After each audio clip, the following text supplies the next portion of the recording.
The time has come.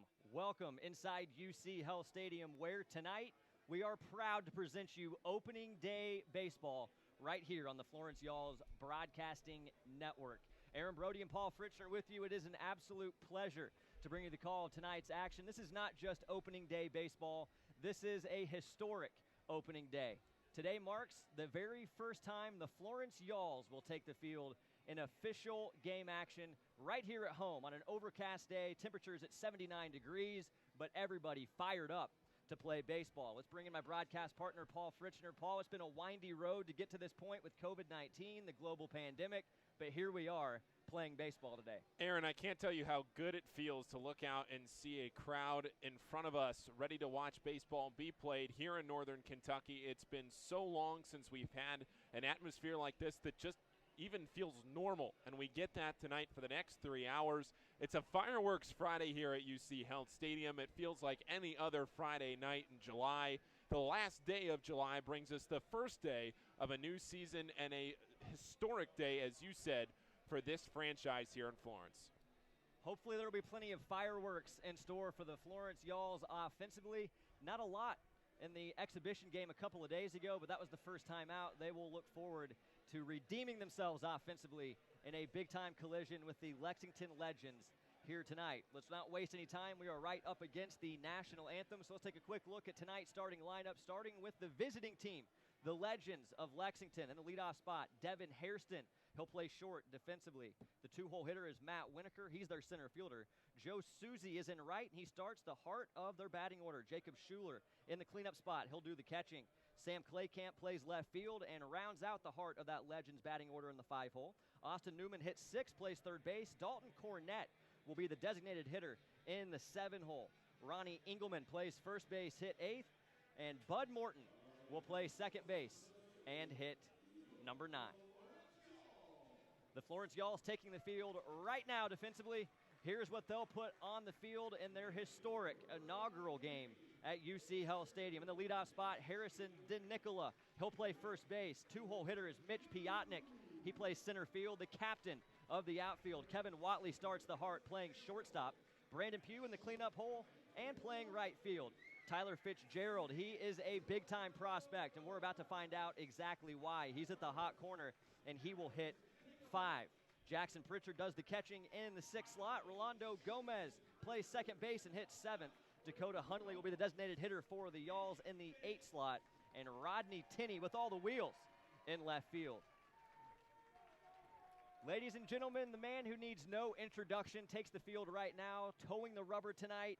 The former Archbishop Moeller standout and 6th-round draft choice of the Milwaukee Brewers, Nick Bennett. A lot more fun facts and details about the hurler right after the national anthem.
is almost that time at UC Health Stadium. The Florence Yalls and the Lexington Legends on a historic opening day in Florence, Kentucky. Aaron Brody and Paul Fritchner with you. Paul, right before the national anthem, we were talking a little bit about the left-hander toeing the slab tonight for the Florence Yalls. Let's talk more about the big-time prospect, the 6'4 lefty out of the University of Louisville and the local product out of Archbishop Moeller High School, Nick Bennett. This guy is sensational. Yeah, Aaron, he is the real deal. 6th-round pick and one of the Marlins' top single-A affiliate, the Wisconsin Timber Rattlers. He posted a 1.91 ERA last year in affiliated baseball through 33 innings, only allowed 28 hits and only 7 earned runs, walked 10 batters but struck out 43. Aaron, this guy tonight is somebody that the fans here, if you haven't seen him play before, or if the fans maybe were surprised to see so many affiliated names on the field, you're in for a real treat tonight, whether you're watching here from UC Health Stadium or the comfort of your own home. Happen to know firsthand, Nick Bennett does have a sensational cheering section behind him today. Again, the guy's from Batavia, Ohio. This is a home game for Nick Bennett, and this is his first live appearance of the 2020 season. We hope it's a spectacular one. The due-up trio of hitters for the Lexington Legends, Devin Hairston, Matt Winokur, and Joe Suzy here at UC Health Stadium. Again, game time temperatures 79 degrees, overcast skies, not necessarily the picturesque opening day we may have been hoping for, but who really cares? We're playing baseball and it matters in Florence. Lefty's into the windup, and the first pitch of his 2020 campaign is a sizzling fastball with two-seam movement on the outside corner for strike number 1. 0-1 the count to the right-handed hitting shortstop, Devin Hairston. Pitch number 2 swung on, hit high and deep, very well into deep left field. Rodney Tinney at the track, at the wall, and it's gone. How about an inauspicious start for the man making his debut of the 2020 season? Devin Hairston on the second pitch, he sees a fastball, and he hit it a long way to left. He got all of that baseball. Bennett left it right there in the hitting zone, barreled it up, and Hairston, 2 pitches in, puts a loud noise on that bat. Left center field, that one, no doubt about it. Rodney Tinney gave a chase in left field, but he could only look up and watch as he ran out of real estate. 2-hole hitter is Matt Winokur. He's in the box now, hits from the left side, and the Legends lead it 1-0 through one batter. Fastball, maybe a purpose pitch, and it grazed the jersey of Winokur. So he'll take first base with a hit by pitch, and the Lexington Legends are rolling early here in the top of the first inning. Yeah, only 3 pitches in, a home run, a hit by pitch. Be a little bit of nerves from Nick Bennett. You shouldn't see that. He's pitched in a lot of big situations. He played his collegiate career at Louisville, right down 71, 75. 3-hole hitters, Joe Suzy. First pitch to him is a fastball, well spotted at the knees to the right-handed hitter, and strike number 1. Despite all of the success for Nick Bennett, you forget the guy's only 22 years old. I'm sure this is a big moment for him out there on the mound. Fastball on pitch number 2, another strike, and it's 0-2 to Suzy. He played at Rocky Mountain in the Pioneer League and then played, like I said, up in Wisconsin with the Timber Rattlers. Neither one of those particularly close to home. Breaking ball swung on, hit well towards the gap in right center field, but Brandon Pugh's got good wheels. In the gap, he ranges and makes the catch. And the Yalls have their first out in the top of the first. But to that point, Aaron, now playing here at home in front of a large contingent of familiar faces, gives him a chance to play in front of a crowd that may have not have gotten to see him play in affiliated baseball last summer. No doubt. And it's just 1 run. You can limit the damage. You got to score 1 to win anyway if you're the Florence Yalls. So took the words right out of my mouth. Jacob Schuler in the box. First pitch to him. Fastball, outside corner for a strike. You can see Bennett's not dancing around the zone at all. He's firing right at these hitters. Attacking right down the middle, trying to start ahead.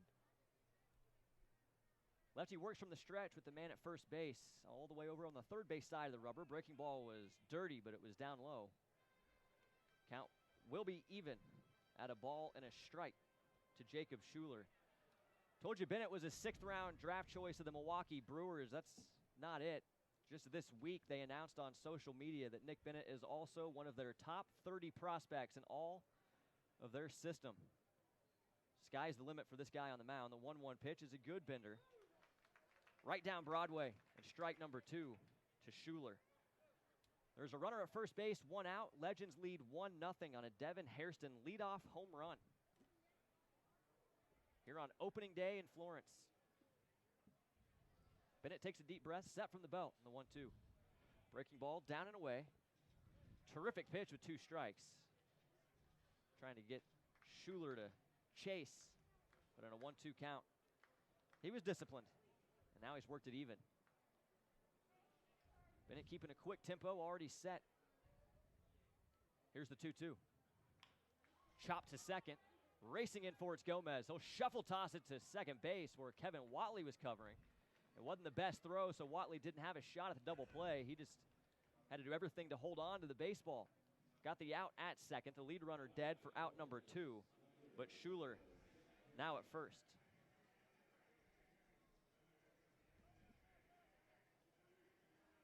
Bennett starting to settle in here a little bit.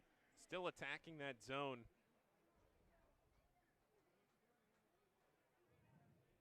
Sam Claycamp digs in. First pitch. Good fastball. Good strike. It's 0-1. And he started ahead of every batter he's faced so far, which I always like to say and point out because it's so important and takes so much stress off of these pitchers instead of falling behind 1-0. More on that after the 0-1 pitch. Here it is. Breaking ball is fouled back to the screen. It's 0-2, and Bennett is firmly in control of Claycamp. But you mentioned it. Pitching coordinator, Chad Rhodes, circles first pitch strikes. That is, as a pitching coach, Chad, of course, with the Batavia Muck Dogs, the short season A affiliate of the Miami Marlins. That's the biggest one they look at. He calls that one of the stats that actually matter. And Bennett succeeding in that department. 0-2 pitch to Claycamp. Breaking ball, fouled past third and into the dugout. That bender ran in on the hands of Claycamp, and he was just able to turn on it and foul it down the third base line. You can see the movement from here up in the press box. So dramatic. It's going from the left-handed batter's box to the right side. Bennett still in control, 0-2. Jackson Pritchard, his battery mate, sets up inside. 0-2 pitch, hit hard past a diving third baseman, Fitzgerald. Is going to carry him off the wall in left field. Played perfectly by Tenney. He'll hose to third base, and they got him. Matt Winokur trying to test the arm of Rodney Tenney, and he's out number 3. So Nick Bennett will limit the damage in the top of the first, but Devin Hairston with a solo shot in his first of the year has the Legends in front of the Yalls 1-0 on the Florence Yalls Broadcasting Network.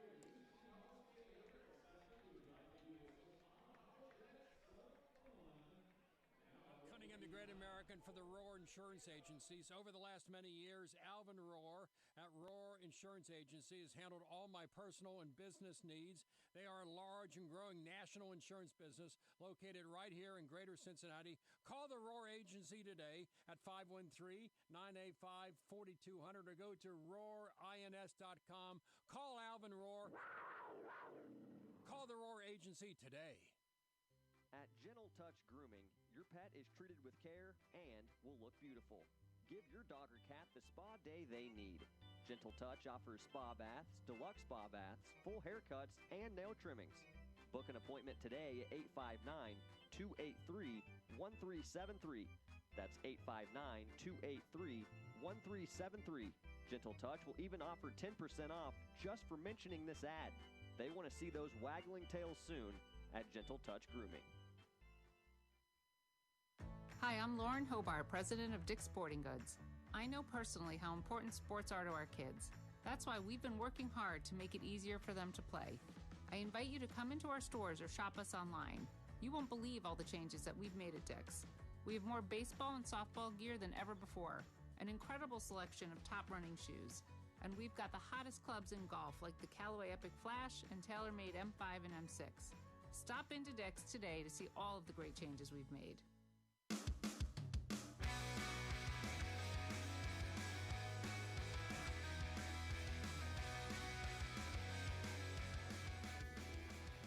It is 1-0 Yalls trail the Lexington Legends on opening day in Florence, Kentucky. Aaron Brody and Paul Fritchner with you from UC Hell Stadium. Devin Hairston putting the visitors on the board first with a solo shot off Nick Bennett. And now it's the Y'all's turn to answer in the home side of inning number 1. Harrison DeNicola in the box to face the lefty Ty Boyles, who will start him with a well-spotted fastball on the outside black for a called strike 1. Calling the balls and strikes, Ben Levin, the home plate umpire today. Bryce McCullough, his partner on the bases. Lefty-lefty battle between DeNicola and Boyles. Here's pitch number 2. Same fastball, but this one's low and away for ball 1. And the count evens up at 1 ball and 1 strike. Due-up trio of Y'all's hitters. DeNicola, Piotnik, and Watley. Boyles is a big boy, 6'3", 270 out there on the mound. Third base side of the rubber, working always from the stretch. Fastball's fouled back over the sweeps and out of play. Count now 1 ball and 2 strikes on DeNicola. DeNicola, a former affiliated farm. Chad Rhodes, we told you, the Batavia Muck Dogs pitching coach, was able to pull some strings on some of the guys in his organization. Here's a good swing on a fastball, and it's a base hit up the middle. Good start for the Y'alls. Their leadoff man is at first base. DeNicola's 1 for 1 in the young season. All of these players seemingly coming up with affiliated experience, just a laundry list of players that are in major league organizations, and it speaks to the quality of baseball that we're going to see here this season in Florence and down in Lexington. Piotnik, the switch hitter, hitting from the right side, facing the lefty Boyles, and he's down in the count 0-1. First time we've seen a breaking ball from Boyles. It was a good one.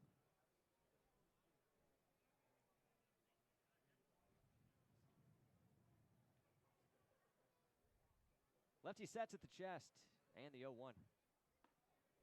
Pulled the string, got a swing and a miss. Piotnik now in the 0-2 hole.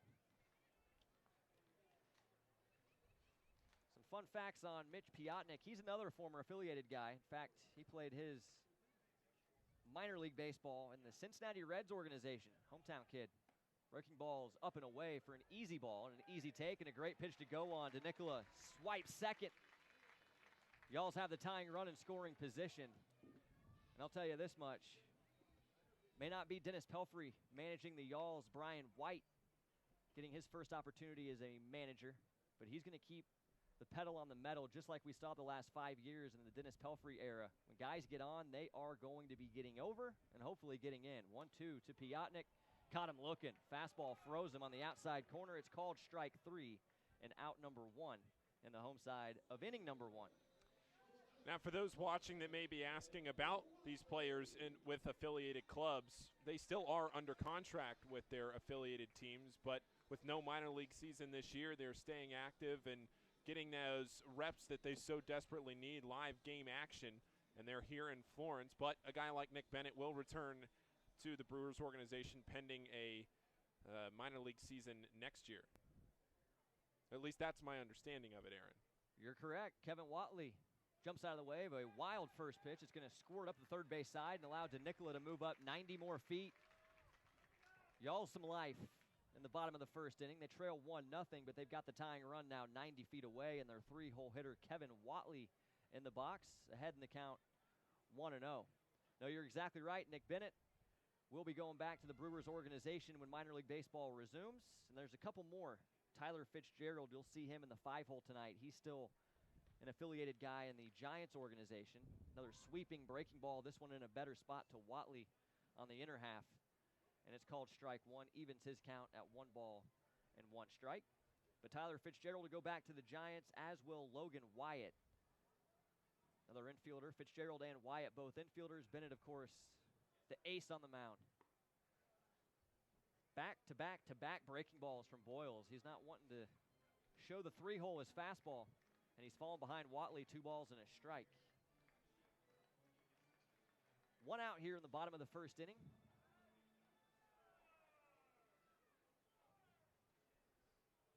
Boyles gets the pitch. Here it comes, 2-1.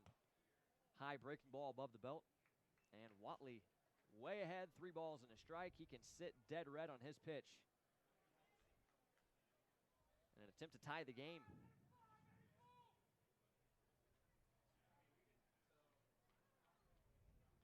3-1. Down and in, ball 4. Watley aboard, runners on the edges, and Brandon Pugh will come to the plate with a chance to cash in. Brandon Pugh known for his defense and his arm in right field, but can handle a bat as well. And we'll see if he can tie the game. Needs to poke it through maybe the left side there with the middle infield pinch to double play depth.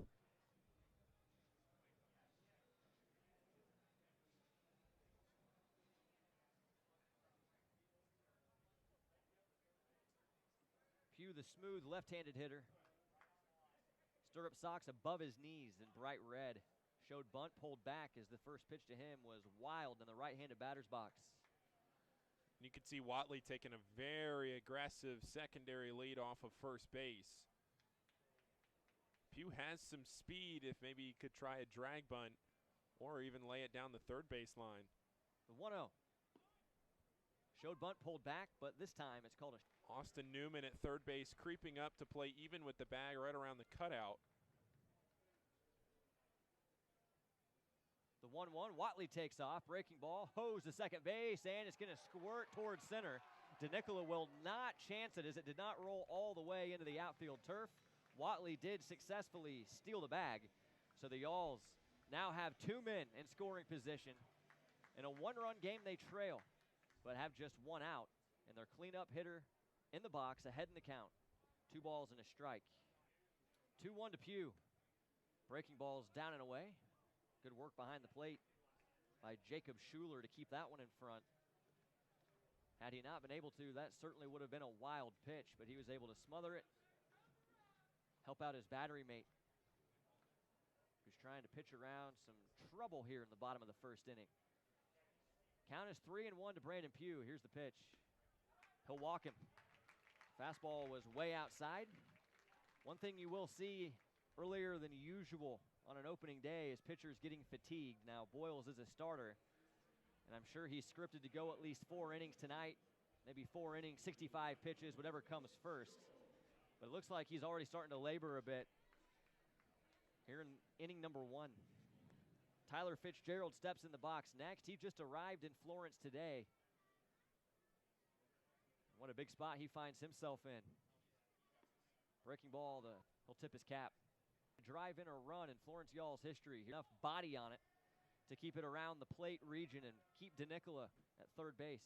You know, I think, too, Ben Levin behind the plate may have helped out with that one. I think that might have hit the left leg of home plate umpire Ben Levin. They keep it there instead of going all the way to the backstop, in which case, from third base, DeNicola would have scored with ease. Bases chocked full of Yalls. Still just 1 out in the bottom of the first inning. 1-0 Lexington in front. The 1-1 pitch down and in. Seeing a lot of breaking balls from Boyles as he faces this heart of the Yalls batting order. You know, it's pretty common to pitch backwards to those guys, but he's taking it to a whole new level. 3 straight to start Fitzgerald. Here's the 2-1. Here was the fastball, but it was little best hitters count you could have in baseball, 3-1 with the bases loaded.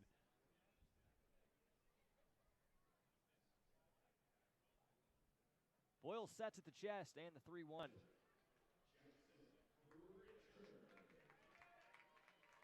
And none of those pitches even particularly close to the zone, Aaron. Not particularly.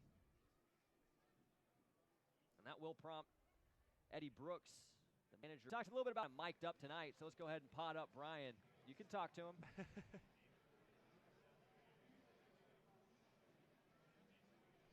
You'll hear him chirp up at some point. I'll have to talk to him about this. He sold me out. I gave him the big intro. We send it to his mic, and he goes quiet.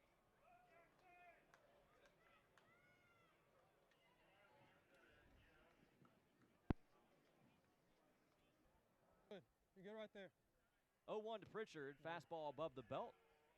Easy take. And ball number 1. Tyler Fitzgerald at first base. 1-1 game. But the Yalls trying to take their first lead here in the bottom of the first inning. Been an eventful first frame on a historic opening day. 1-1. Good take. Breaking balls too far in. We've seen a lot here in the coronavirus pandemic, a lot of sports trying to be innovative with their broadcasts and different ways to get theirs or managed right now.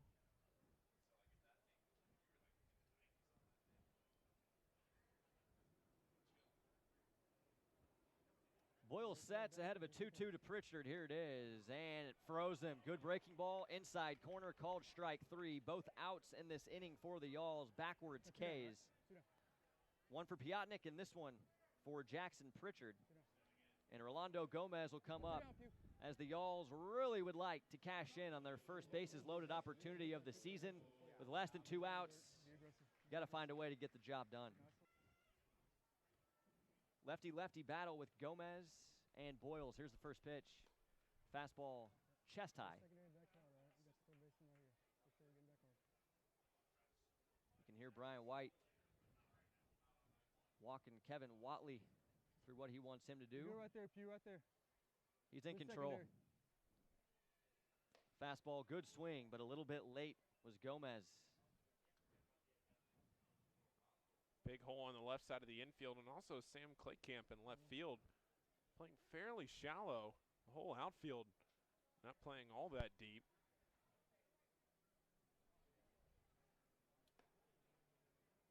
Fastball's up and out. Gomez in a 2-ball, 1-strike count.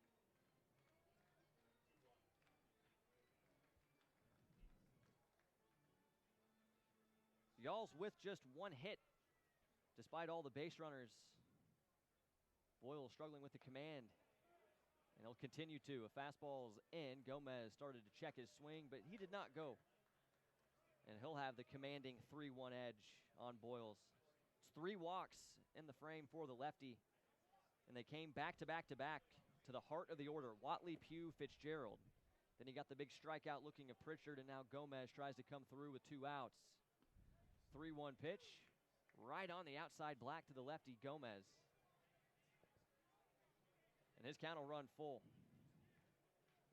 Gomez born in 1989, 31 years old. Former early round draft choice of the Los Angeles Angels of Anaheim. Payoff pitch to him. Caught him looking. Fastball outside corner. Gomez down on strikes. So a mixed bag of results for Ty Boyles. 3 walks in the inning, but 3 backwards Ks, and he limits the damage himself. We go to the second inning, 1 apiece in Florence, Kentucky. You're listening to Florence Yalls Baseball on the Florence Yalls Broadcasting Network. Who did the Florence Freedom turn to when it was time to upgrade their scoreboard? Atlantic Sign Company.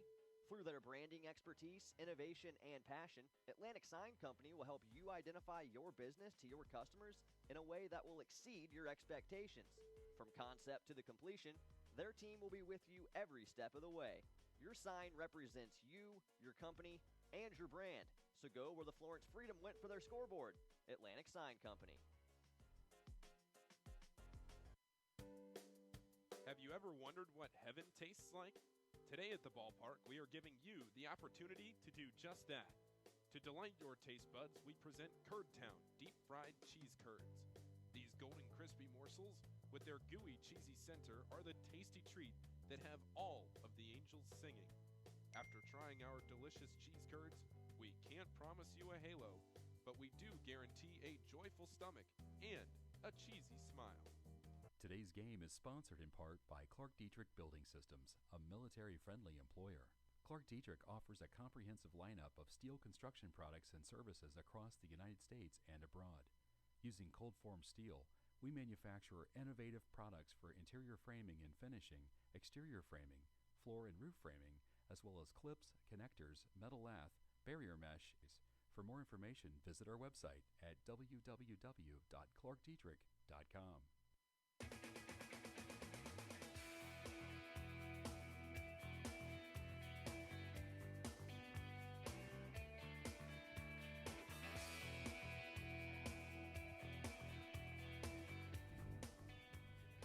On to the top of the second in a 1-1 game. Nick Bennett will start Austin Newman with a fastball that was well spotted for a called strike 1. Lefty gave up a solo blast to Devin Hairston to start. Now he'll work inside. This one got away from Bennett. but somehow did not graze the jersey of Austin Newman, so it'll be just a 1-1 count.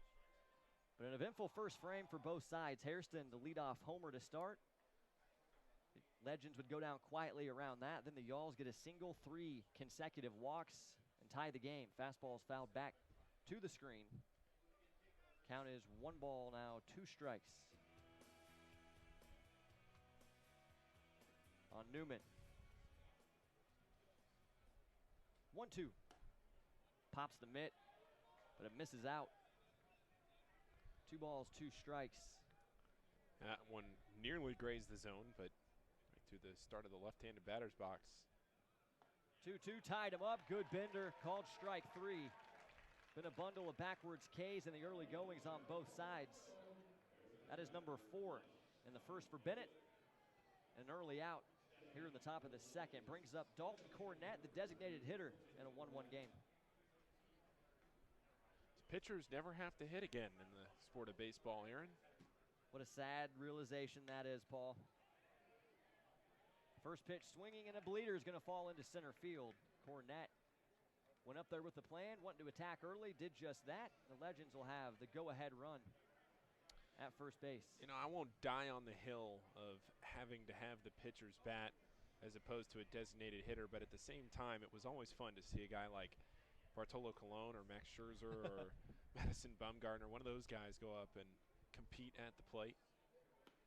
Ronnie Engelman, the new hitter, he'll fall behind. What else is new? Bennett continuing to pound the first pitch strikes. Engelman hits in the 8-hole. It's Bud Morton waiting on deck, then back to the top for the Legends.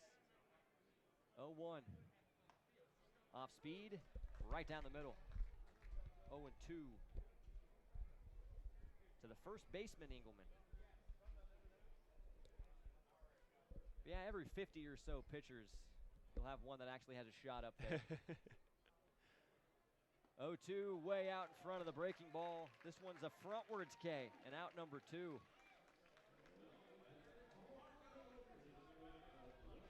Ronnie did not have much of a chance on that last one.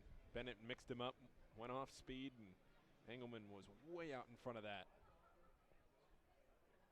I think Nick Bennett starting to settle in. First pitch to Bud Morton. That pops the mitt, but it's a little elevated to the slightly built right-handed hitter, Morton, who will take the 1-0 edge. Bennett will pick to first base and lollipop a toss over to the bag. Not the A move. No? I'd say if Cornett gotten thrown out there, might need to hang it up. Fastball is heavy but out. Hang up those cleats and pack it in, call it a day. Bud Morton up 2-0 on Nick Bennett. Pritchard will set up in. Pitch on the way. Fastball, no doubt. Called strike 1 as the lefty fights back.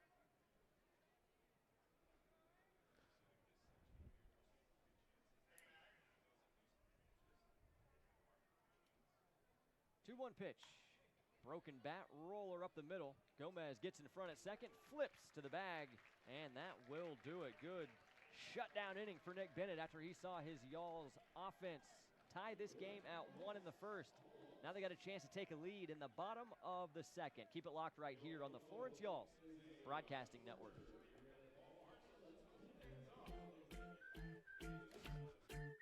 Can't carry a bowling ball in a plastic bag. Can't rub plastic bags together to make fire. Can't turn them into swim trunks. And you can't put plastic bags in your Rumpke recycling container. Visit Rumpke.com for recycling do's and don'ts. Learn more at Rumpke.com. Make your recycling count. Rumpke. Hey, Freedom fans, let's play a game of Did You Know, courtesy of Life Center. Did you know organ and tissue donation is life-saving and life-changing for thousands of people? How about that more than 600 people in greater Cincinnati are waiting for a life-saving organ transplant?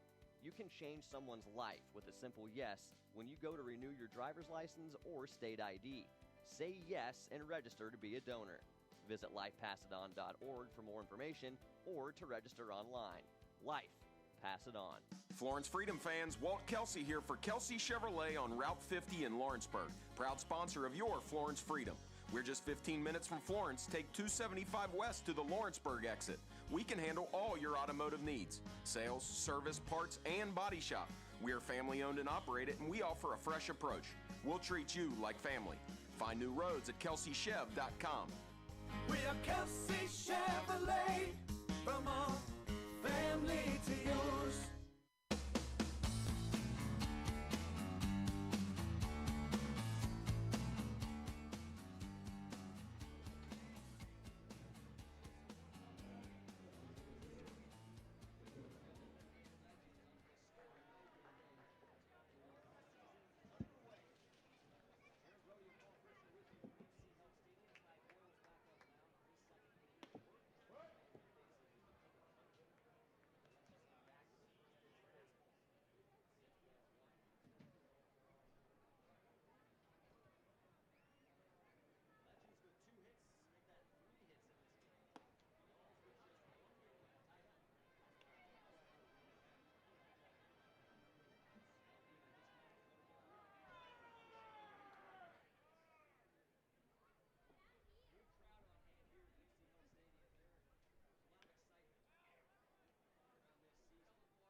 '89 last year as a pro in the Pecos League with the Alpine Cowboys. That kind of production will get noticed. First pitch to him, he shows bunt, pulls back, and it's a ball outside. All the speed in the world fits the bill for the 9-hole hitter. That's the second leadoff man. If that's the way you build your lineup, Rodney Tinney is a tremendous either leadoff or 9-hole hitter. Handles the bat well, terrific wheels. 1-0 pitch, down and away, showing bunt again, but pulling back this time. And it's ball number 2.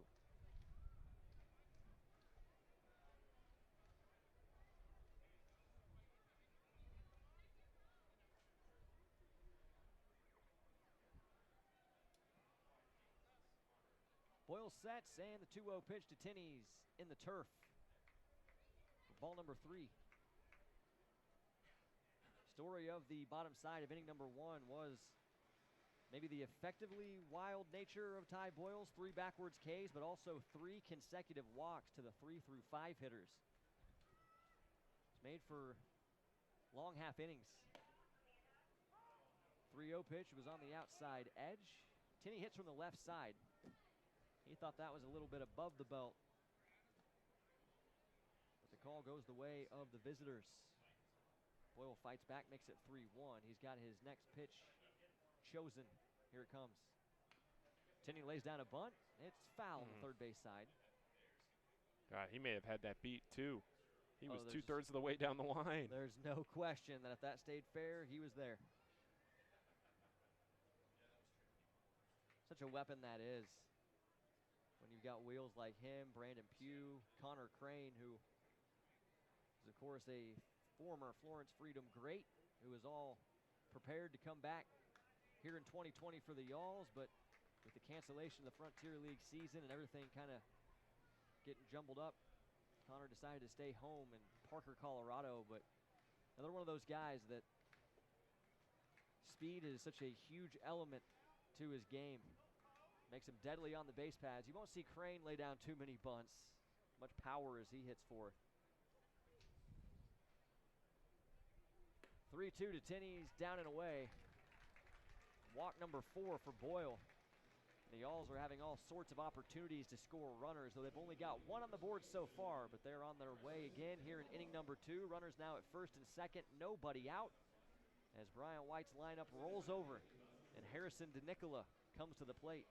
And usually in games like this, when you're presenting yourself and putting yourself in these kinds of positions with these kinds of opportunities, eventually something pays off and there's a breakthrough.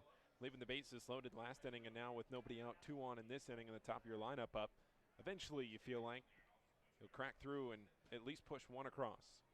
First pitch to DeNicola was tempting, but it was up and out. He did not go around. DeNicola will forever go down in the Florence Yalls history books. Got the first base hit in Florence Yalls history and also scored the first run.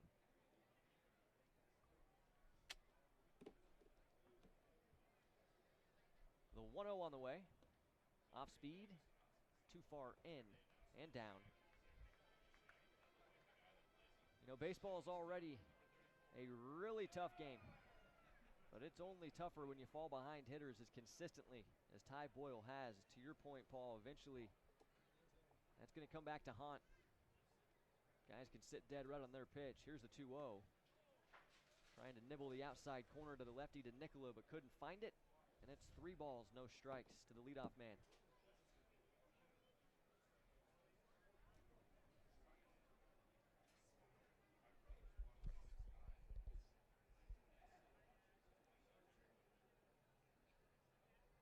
Boyle readies in his 3-0. Pretty close, but too far out. You will not get the benefit of the doubt when you've missed as often as Boyle has. That might be what's starting to rear its ugly head. He thought that was on the black, but it goes to Nicola's way. And it's a 4-pitch walk. So the bases are loaded again for the Yalls.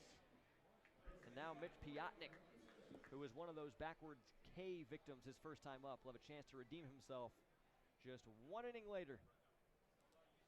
We are in the bottom of the second. 1-1 is the score. Opening day of the Florence Yalls inaugural season underway on an overcast night in Florence.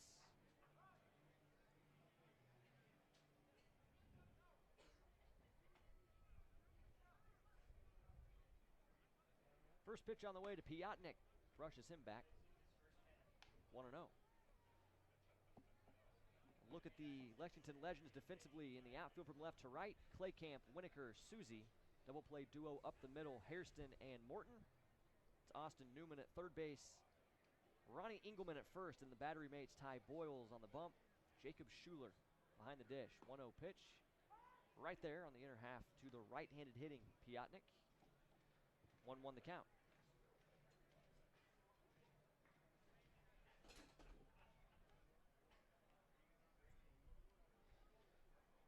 Pitch on the way. Breaking ball down and in. 2 balls, 1 strike to the Yalls center fielder.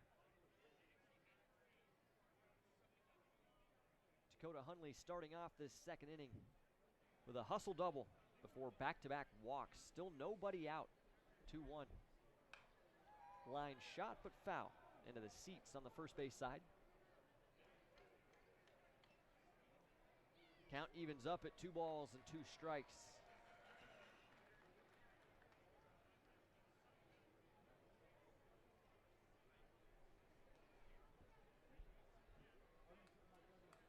Piotnik out of Manatee Junior College, was a psychology major there, but focused on baseball, was drafted out of that university. Here's a breaking ball that's wild, bounces off the plate, and finds the netting on the Legends dugout side.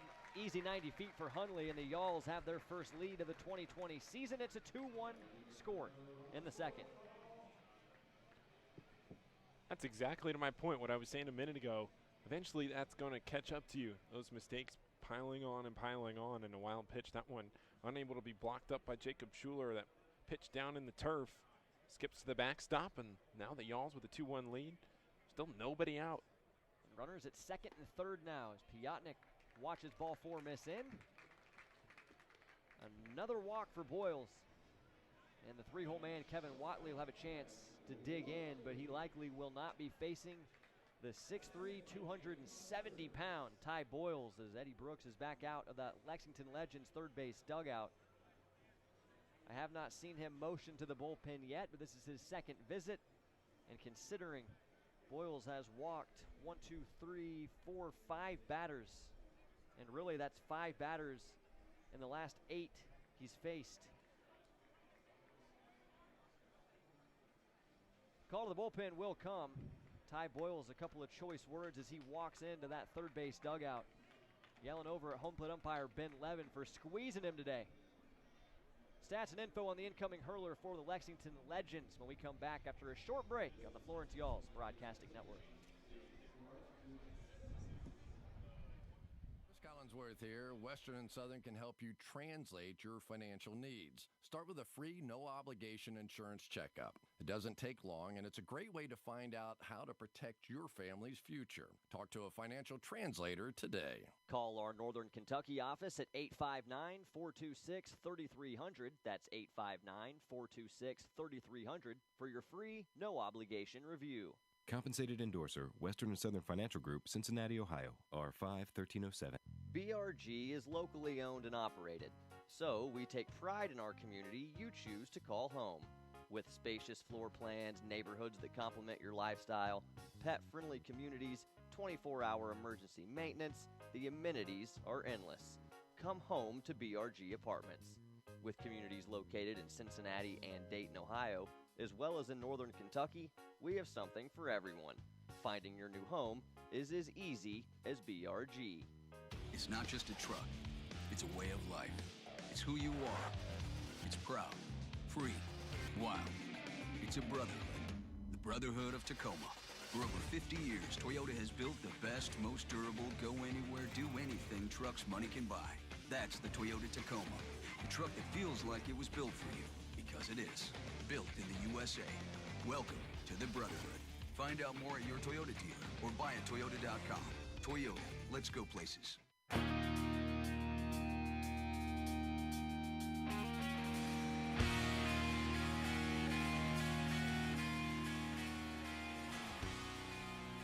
The Lexington Legends make their first pitching change of the 2020 campaign, and they call on the right-hander Tim Brown, 6'3", 205 pounds, out of St. Louis, Missouri, and Pittsburgh State University.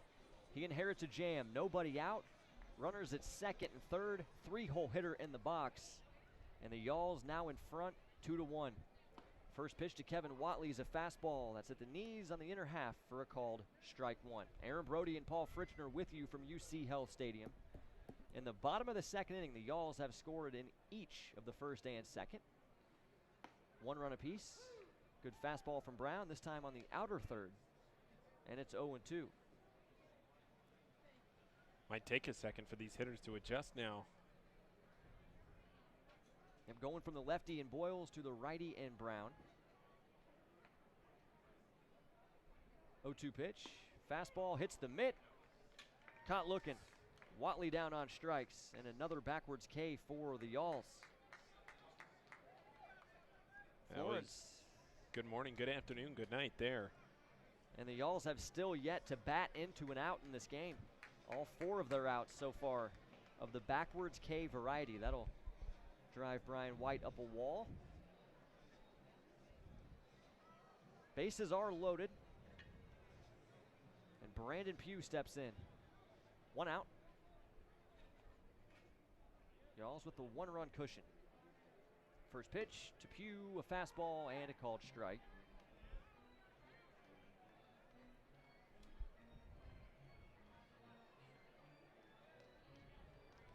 cannot close the line for Ty Boyles with the runners on base belonging to him. Breaking balls down low to Pugh. Will even his sequence at 1 ball and 1 strike.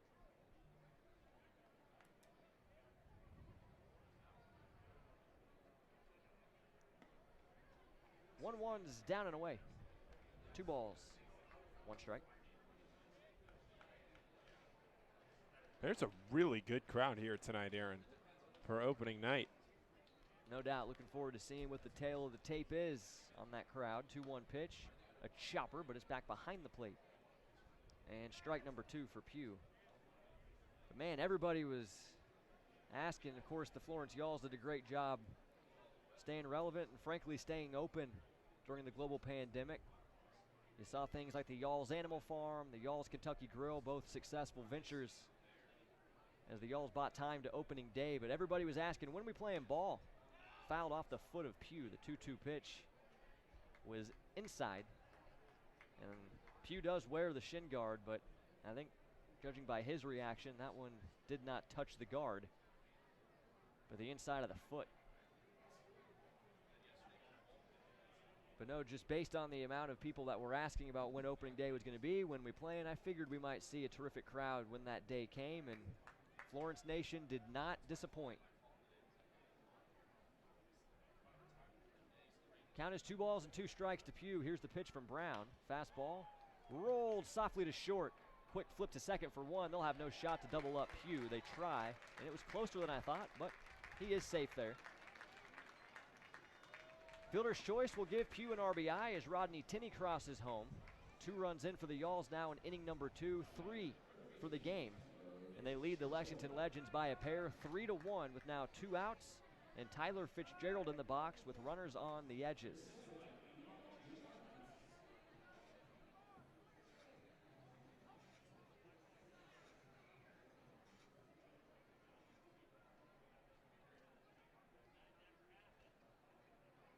For a strike to Fitzgerald. Count will be 0-1 to him.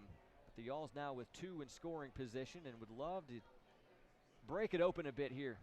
Find a gap. 0-1 pitch. Brown's done a tremendous job flossing, and this one's on the outside corner. Taken for called strike 2 to Fitzgerald, but he inherited a bases loaded situation, nobody out. Has quickly gotten 2 quick outs. That run that Tinney scored, charged to Ty Boyles. 0-2 on the way. Breaking ball swung on, hit high and deep into the right field corner. This one carries, and it's going to one-hop the wall. Scoring easily is DeNicola, as will Brandon Pugh. Tyler Fitzgerald right on cue. Clears the bases, plates 2 more, stands up easily at second with a 2 RBI double, and the home team has a 5-1 lead. There it is, Aaron. Breaking it open here in the bottom of the 2nd inning, now 5-1. Eventually it was going to happen, and there it was off the bat of Tyler Fitzgerald, reaching in both plate appearances after the walk in the 1st inning. Jackson Pritchard in the box now. First pitch to him, a fastball, called strike 1.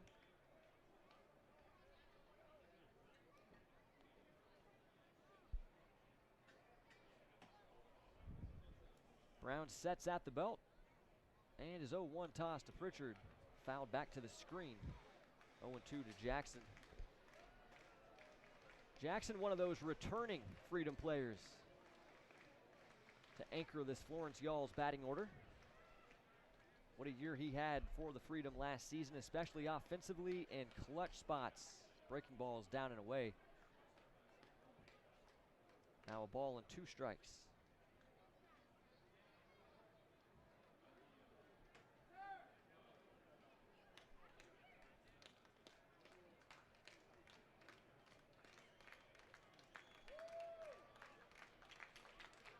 The 1-2 pitch. Fastball out. 2 balls, 2 strikes.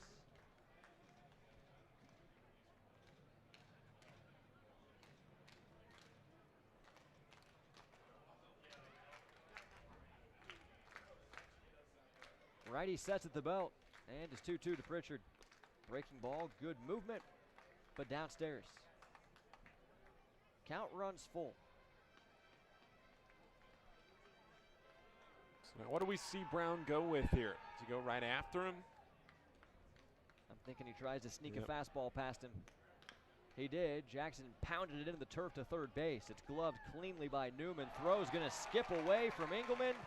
Roll up the right field line. Tyler Fitzgerald's going to score. Pritchard now standing at second. And the Yalls have really broken it open now. A 5-run bottom half of the second. And this is a 6-1 game. Error on the third baseman, Newman. That throw was too low, and you could tell right away Newman took way too long on that, double clutched and spiked it right into the turf, and a tough play for Engelman. Unable to handle that one. Now it's 6-1.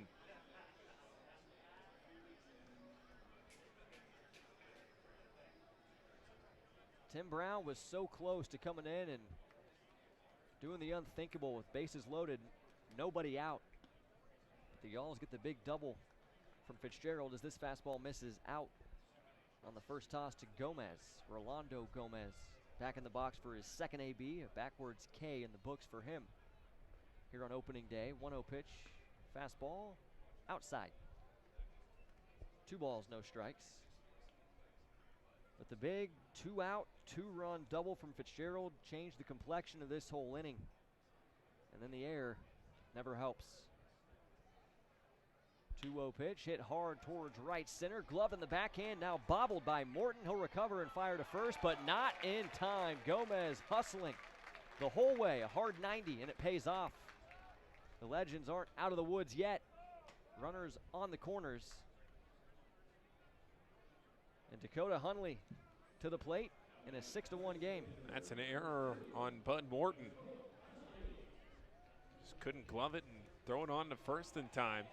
Hit off the heel of his glove as he tried to backhand it.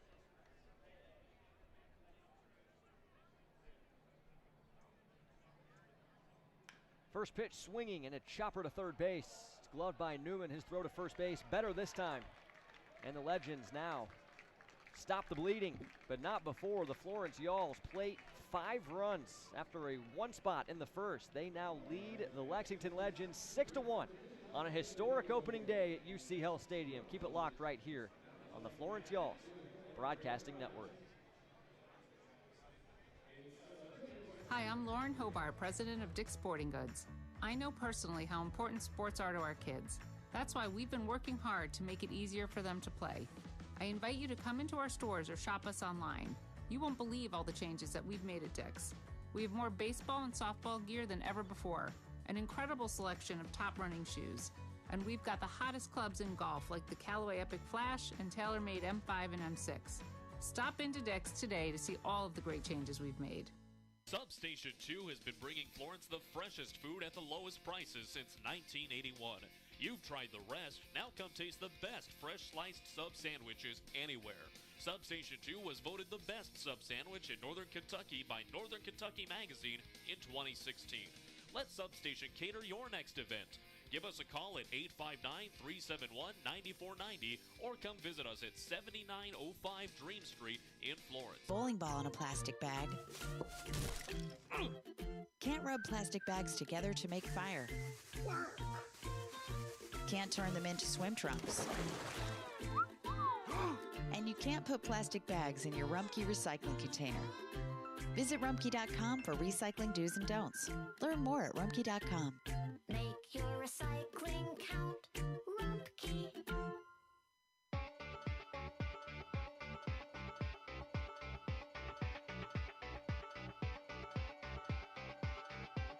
I love my boots broken. I love my camo hat. Don't mind a little paint on my jeans. Yeah, I roll like that. I love driving my truck across the railroad tracks. If you get it too quick, Day, the Florence Yalls welcome back to UC Health Stadium on a historic opening day. The Florence Yalls leading the Lexington Legends 6-1 in the early goings. We just now moved to the top of the third and in to take over the reins of the play-by-play. My partner, Paul Frischner. Well, Aaron, thank you very much. Nick Bennett toes the mound again. And we are just about ready to go here in the third inning. Bennett, after a hiccup in the first two batters, gave up a home run on the second pitch of the game to Devin Hairston. Then he hit Matt Winokur with a pitch on the first pitch of the at-bat in the top of the first inning, but settled in nicely after that.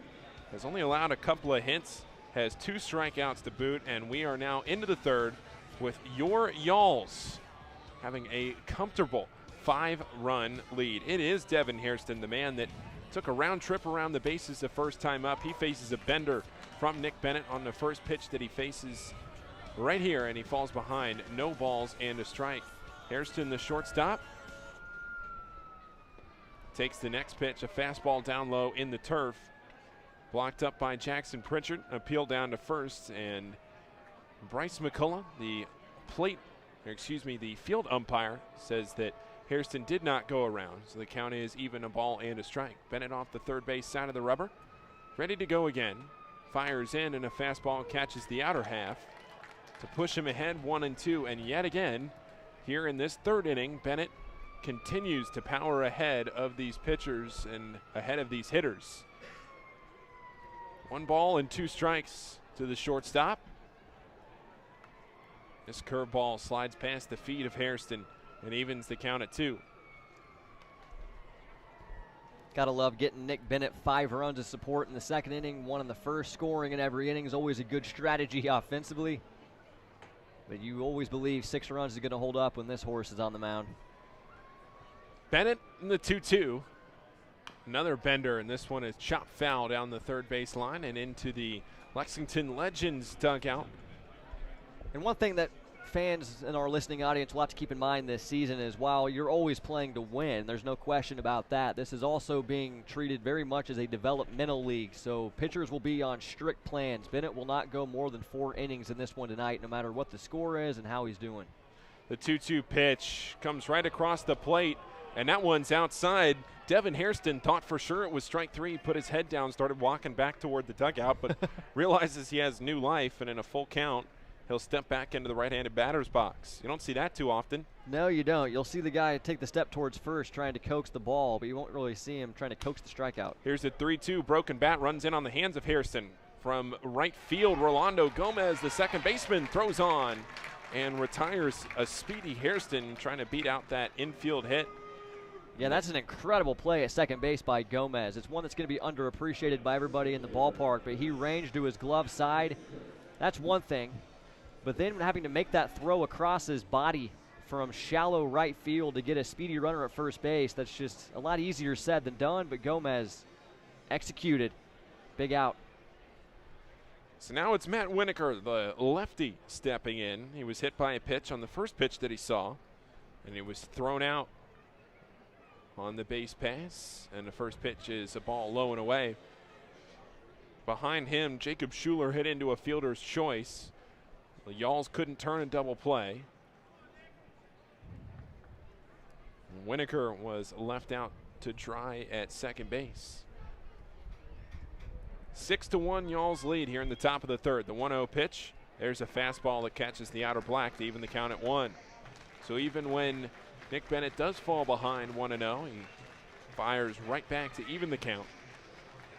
The crowd enthused here in northern Kentucky on a breezy, cool night in the mid-70s here.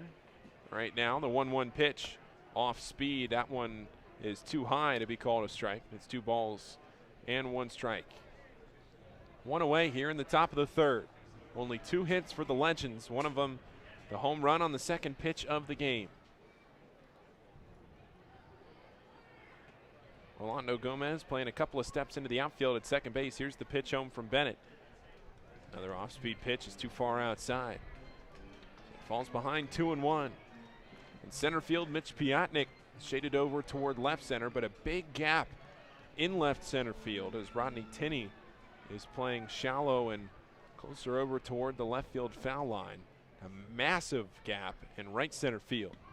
A fastball is low and away, and that's ball 4. Winokur didn't chase, and he'll take a free base. That's the second time in as many at-bats that he was awarded a base by pitcher Nick Bennett. First time hit, this time a walk.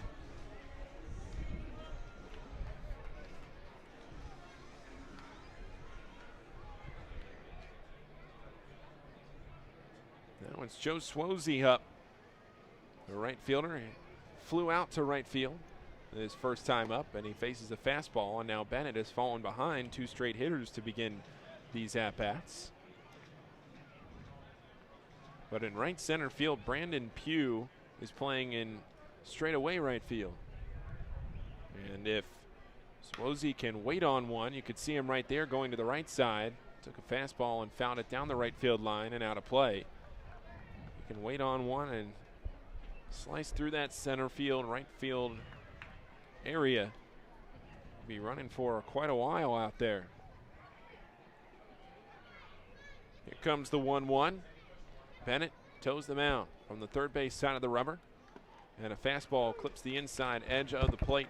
A ball and 2 strikes. Y'all's in those Robin's Egg blue jerseys with the red numbers. Blue hats with the red brims on them. First official game that Florence is wearing the Y'all's jerseys. A 1-2 pitch slips out of Bennett's hands and misses high and away to even the count at 2. Y'all's and the Freedom played an exhibition game the other day. For those of you tuning in, the Florence Freedom and the Florence Y'all's are both in existence here over the next month and a half. The 2-2 pitch is chopped to third. Coming in on it is Fitzgerald. Goes to second for 1, and they'll just get that one out. Gomez not able to relay it on to first. Elects to just hold on to it instead of risking any funny business, an error or anything like that. Just gets the sure out, and now there are 2 away. But the Legends from Lexington, both Lexington and Florence fielding 2 teams, and every team will have a home game. So when one Florence team goes down to Lexington, the other Lexington team will come up here to Florence and play, vice versa. Sometimes it'll be a inter-squad game, basically, between the 2 Florence teams and the 2 Lexington teams, but that's how this season will go into the first couple of weeks of September. First pitch from Bennett to Jacob Schuler is low and away, and now that's 3 straight that Bennett has fallen behind. This one, a fastball low and away, make it 1 ball and no strikes. Now here's the 1-0 pitch from Bennett, ready to go. Line drive to short, and it is off a diving glove of Kevin Watley and trickles into left field. Tinney on to get it, rifles it into third. That one not in time. Winokur takes third base, and now there are runners on the corners after the single from Schuler. Excuse me, that's Swosey on third base. Winokur out on the fielder's choice just before that. That's a play there that Kevin Watley's mad at himself right now, not making, I should say. It was a diving play, but off the end of the glove, knowing how he flashes the leather at short, that's one that 9 times out of 10 is going to end up in the webbing. So here's Sam Claycamp. He singled in the first inning. Runners on the corners. A pitch, a bender low and in for a strike. Just clipped that inside corner. 6-1 Florence leads. They put up a 5 spot in the bottom half of the last inning. The top of the third now. Lexington threatening. Those blue jerseys with the green undershirts. The 0-1 pitch. Fastball. It's chopped down the third base line and foul. Means Bennett has now worked ahead 0-2. Do have the final line for the lefty Ty Boyles, who made the start for the Lexington Legends tonight. Went 1 inning. Allowed just 2 hits, but 5 runs, 4 of which were earned with 6 walks and 3 strikeouts. Tim Brown taking over for him with nobody out in the second. The base is loaded, and we'll see if he goes back out to the bump to start the bottom of the third. Here comes the 0-2 from Bennett with 2 outs here in the top of the third. The pitch home. Swung on and missed. The off speed, and he went chasing outside. Down goes Claycamp, and we'll head to the bottom of the third. Bennett works himself out of the jam, and it's still the Florence Y'all's 6 and the Legends 1 on the Florence Y'all's Broadcasting Network.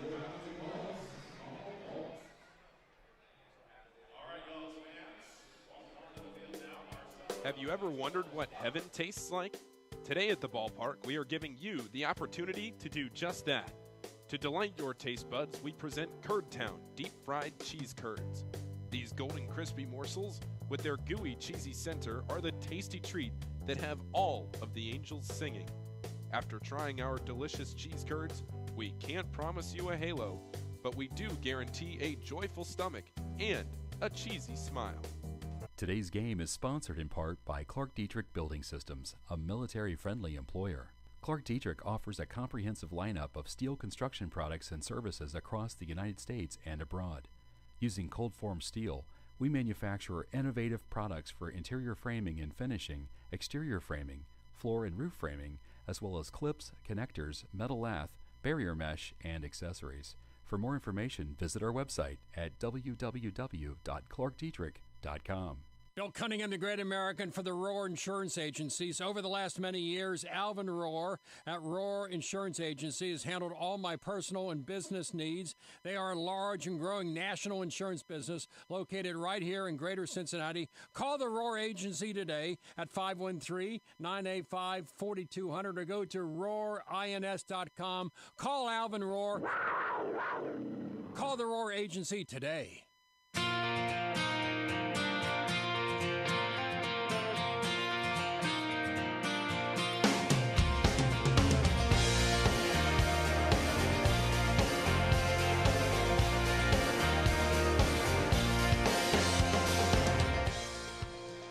Back here for the bottom of the third, the Florence Yalls have scored in both at-bats to this point. 1 run in the first and 5 runs in the bottom of the second inning.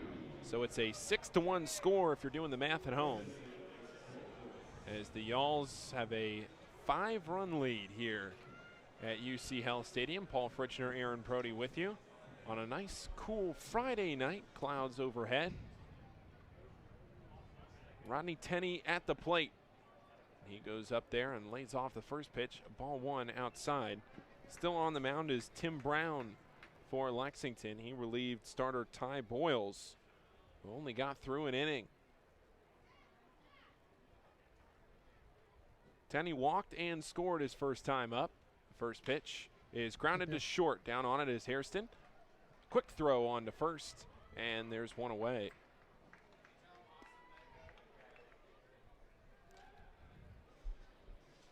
Manager Brian White is mic'd up with us tonight down on the third base side in the coach's box. That's whose voice you hear right now. Austin, make sure you check in. It's going to be a pinch hitter. Austin Medica will hit in Harrison DeNicola's spot, the top of the order, trying to sneak in there on opening day. Likely will be a straight sub for DeNicola, as Medica is a catcher, but he can also play some first base. First base is where DeNicola was. So if I was a betting man, I'd say that's where he is defensively.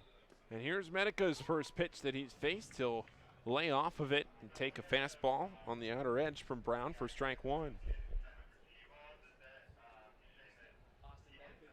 No balls and a strike to Medica. A slightly open stance, and he grounds it to second. A diving stop by Bud Morton. He throws on to first.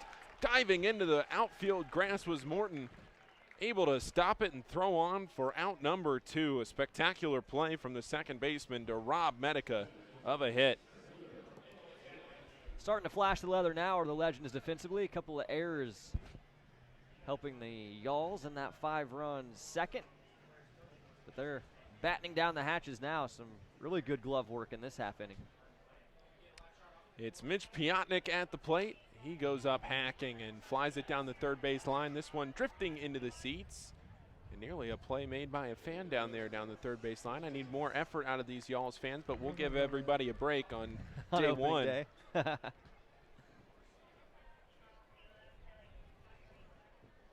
Piotnik out of Winter Haven, Florida. 5'11", 190. He flies this one to shortstop. Deep and short, now into the short outfield grass. And Hairston makes the catch for the third out of the inning. A real quick frame. And we'll head now to the top of the 4th. Florence 6, Lexington 1 on the Freedom. No, not the Freedom. The Yalls Broadcasting Network. Keep going, step down in there. Come on. Chris Collinsworth here. Western and Southern can help you translate your financial needs. Start with a free, no-obligation insurance checkup. It doesn't take long, and it's a great way to find out how to protect your family's future. Talk to a financial translator today. Call our Northern Kentucky office at 859-426-3300. That's 859-426-3300 for your free, no-obligation review. Touch Grooming. Your pet is treated with care and will look beautiful. Give your dog or cat the spa day they need. Gentle Touch offers spa baths, deluxe spa baths, full haircuts, and nail trimmings. Book an appointment today at 859-283-1373. That's 859-283-1373. Gentle Touch will even offer 10% off just for mentioning this ad. They want to see those waggling tails soon at Gentle Touch Grooming. Hey Freedom fans, let's play a game of Did You Know, courtesy of Life Center. Did you know organ and tissue donation is life-saving and life-changing for thousands of people? How about that more than 600 people in greater Cincinnati are waiting for a life-saving organ transplant? You can change someone's life with a simple yes when you go to renew your driver's license or state ID. Say yes and register to be a donor. Visit lifepassidon.org for more information or to register online. Life. Pass it on.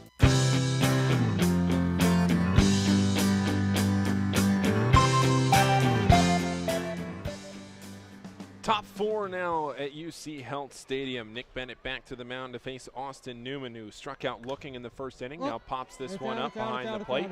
This one back here into the first row, right under the concourse, the last row of seats as it comes up from the field.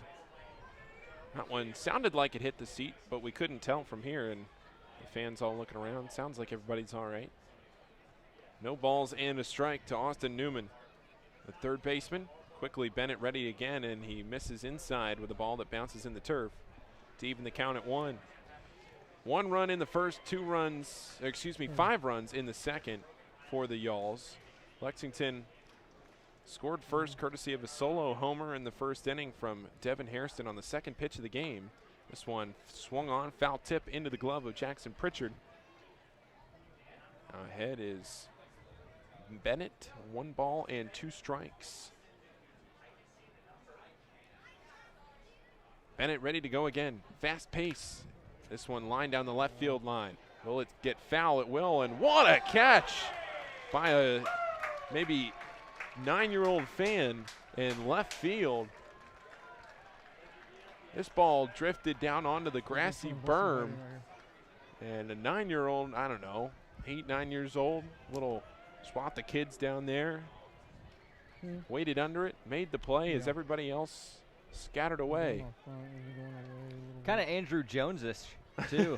Just, oh, I guess I'll make this play. Where was he at tryouts last week? A ball and 2 strikes now to Austin Newman with life again. The third baseman for the Legends takes a pitch, it misses low and in. Again, that third voice you're hearing on the broadcast is Florence Yawl's field manager in his first season, Brian White, the pitching guru. He's got a little help in that department here for the Battle of the Bourbon Trail with Chad Rhodes as the pitching coordinator. This one found to the backstop, a fastball that Newman was just able to catch up to. But as you can see on your screen here as you watch on YouTube, look at that gap in left center. Yeah, he's coming in the center.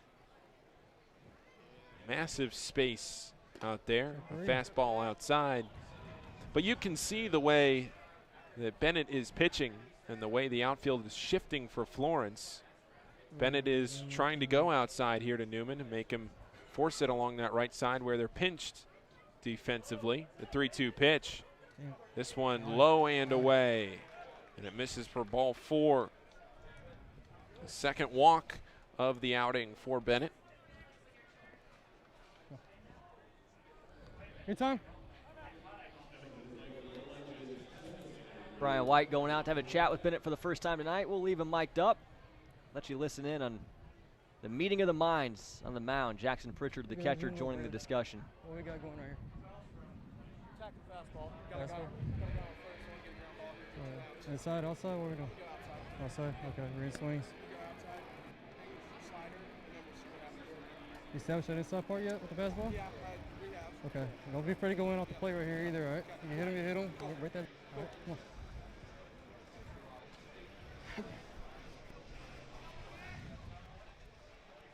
If I heard correctly, if you hit him, you hit him.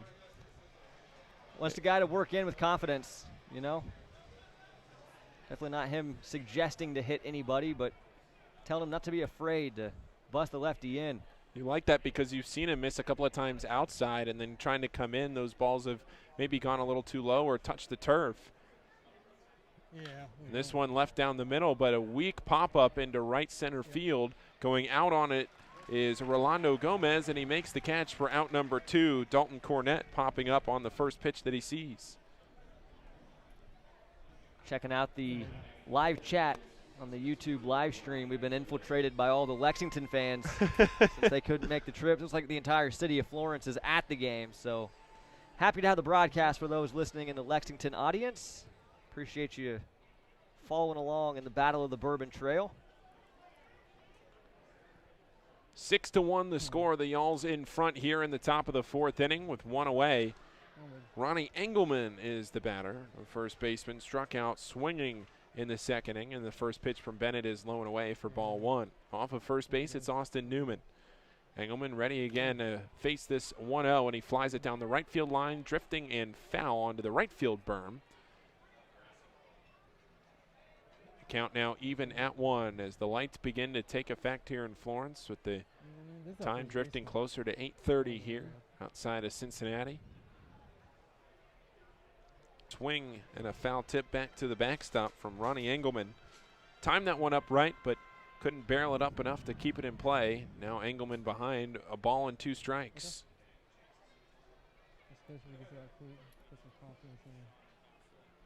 One away here in the top of the 4th. The pitch from Bennett.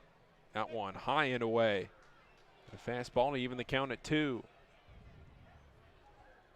Fireworks Friday here in Florence. They'll go off out in right field after this game. Rozzi's the fireworks sponsor. Should be quite a show. The 2-2 pop foul to the right side. This one over toward the Cintas party deck. Fan over and cannot make the play. The count remains 2-2. Yes. Only game in action here. No game down in Lexington tonight. And with the Reds up in Detroit, the only game here in the Cincinnati area. Although fans not able to attend a Reds game even if it was at Great American Ballpark. There's a bender, and it locked up Engelman. Got him looking, and there's 2 away. Terrific pitch by Bennett. Terrific sequencing, and that might be it for the big lefty. Told you 4 innings would be his max tonight, or 65 pitches. Don't blame me, blame the Brewers. And it looks like Hey, baby. Great job, boy. Great job. 65 pitches came first. You heard Brian White there say, don't blame me, blame the Brewers. They've got strict demands for their top 30 prospect Bennett, who twirled a beauty tonight in 3 2/3. Will not give him enough real estate to get the win, but the Y'alls are headed in that direction here in the early goings in a 6-1 game. Sean Hughes will take over on the bump next. And we'll be back after this on the Florence Freedom Broadcasting Network.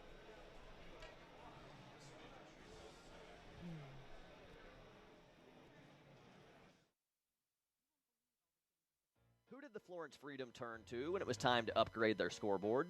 Atlantic Sign Company. Through their branding expertise, innovation, and passion, Atlantic Sign Company will help you identify your business to your customers in a way that will exceed your expectations. From concept to the completion, their team will be with you every step of the way. Your sign represents you, your company, and your brand. So go where the Florence Freedom went for their scoreboard. Atlantic Sign Company. Florence Freedom fans, Walt Kelsey here for Kelsey Chevrolet on Route 50 in Lawrenceburg. Proud sponsor of your Florence Freedom. We're just 15 minutes from Florence. Take 275 west to the Lawrenceburg exit. We can handle all your automotive needs. Sales, service, parts, and body shop. We are family owned and operated, and we offer a fresh approach. We'll treat you like family. Find new roads at kelseychev.com. We are Kelsey Chevrolet, from our family to yours. Hi, I'm Lauren Hobart, president of Dick's Sporting Goods. I know personally how important sports are to our kids. That's why we've been working hard to make it easier for them to play. I invite you to come into our stores or shop us online. You won't believe all the changes that we've made at Dick's. We have more baseball and softball gear than ever before, an incredible selection of top running shoes, and we've got the hottest clubs in golf like the Callaway Epic Flash and TaylorMade M5 and M6. Stop into Dick's today to see all of the great changes we've made.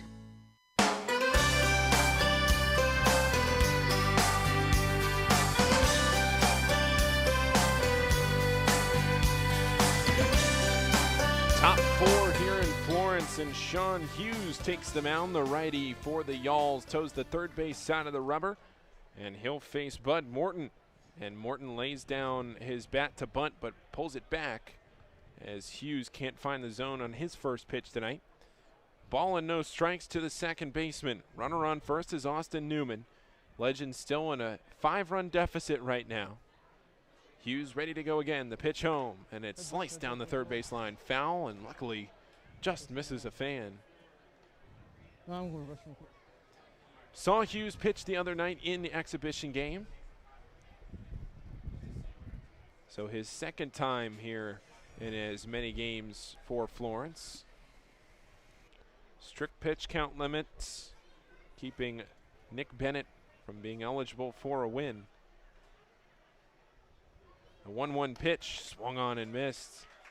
Late on that one was Bud Morton on a pitch that was on the outer edge of the plate. Would have been a strike anyway.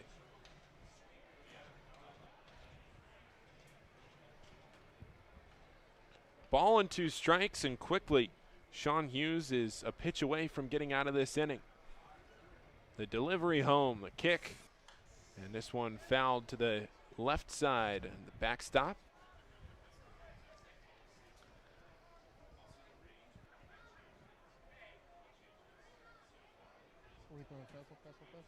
Florence has been known to tell their pitchers not to waste too much time out there on the mound. Nick Bennett pitching at a lightning pace, and now Sean Hughes pitching quickly. Here's the delivery, and that one's right down the middle. A fastball. Bud Morton knew it, started walking to the dugout. Strike 3, that'll end the inning. The 5th strikeout for Florence pitching, and we will head to the bottom of the 4th. It is 6-1 Yalls on the Yalls Broadcasting Network. Not a baby, Hughes. Yeah, so put another arrow. Yep, just like that. At Mount St. Joseph University, we inspire students to think beyond the classroom and redraw the bounds of what's possible for their future. Students are prepared for what it takes to succeed in their careers and in life. Nearly 99% of those who earn a degree from the Mount are employed, going to grad school, or volunteering within 6 months of graduating. This reflects the career certainty that comes from an education at the Mount. Connect with us today by visiting msj.edu. BRG is locally owned and operated, so we take pride in our community you choose to call home. With spacious floor plans, neighborhoods that complement your lifestyle, pet-friendly communities, 24-hour emergency maintenance, the amenities are endless. Come home to BRG Apartments. With communities located in Cincinnati and Dayton, Ohio, as well as in northern Kentucky, we have something for everyone. Finding your new home is BRG. Substation 2 has been bringing Florence the freshest food at the lowest prices since 1981. You've tried the rest, now come taste the best fresh sliced sub sandwiches anywhere. Substation 2 was voted the best sub sandwich in Northern Kentucky by Northern Kentucky Magazine in 2016. Let Substation cater your next event. Give us a call at 859-371-9490 or come visit us at 7905 Dream Street in Florence. Substation 2, quality at a price you can afford.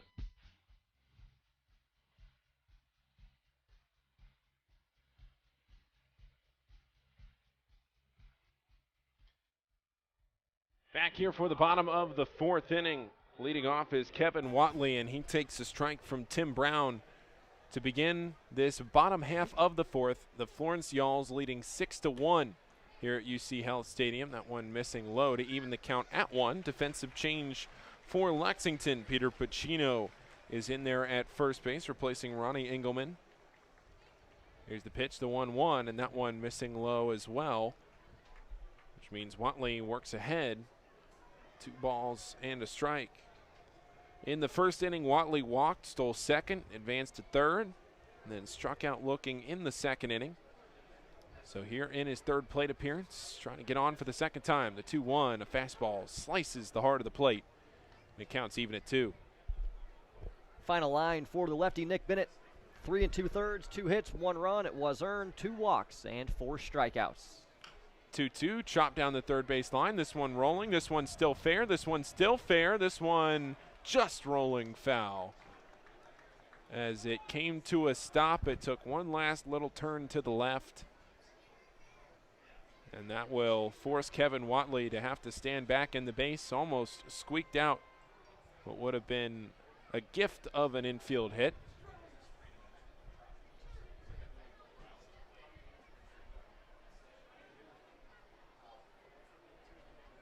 Two balls and 2 strikes to the Florence Y'alls shortstop.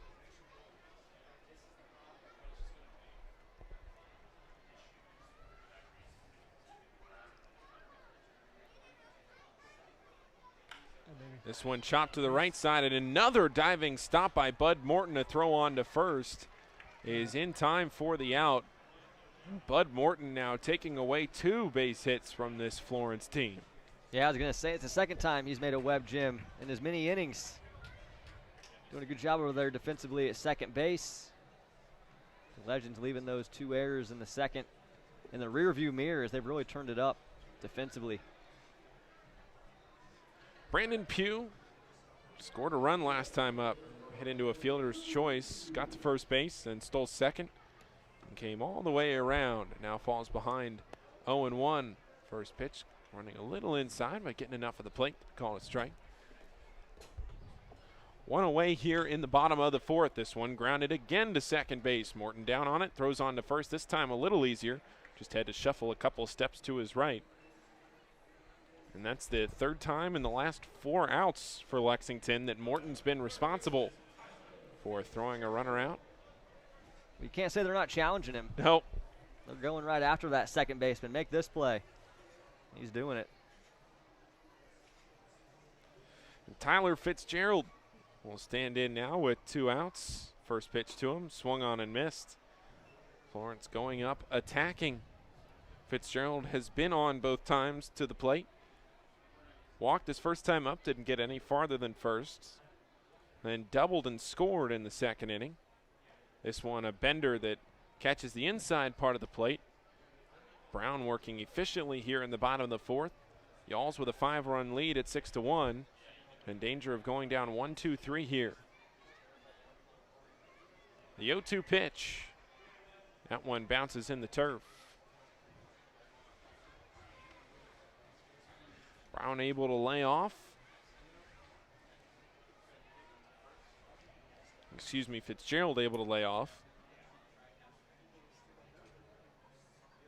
Brown looking to get him to chase. And here comes the 1-2. Brown waiting. Out of the windup, the pitch home. Fastball down the middle, but low. And it counts now even at 2. Everybody paused on that one. Fitzgerald might have even thought it was strike 3, but one missing slightly low. Now here comes the 2-2. That one right down the middle again. No doubt about that. And we'll head to the 5th with Florence leading Lexington 6-1 on the Y'alls Broadcasting Network. All good? Need water or anything?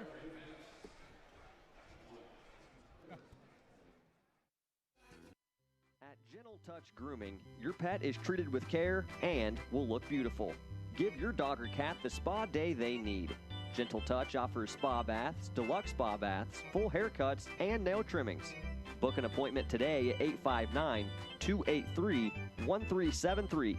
That's 859-283-1373. Gentle Touch will even offer 10% off just for mentioning this ad. They want to see those waggling tails soon at Gentle Touch Grooming.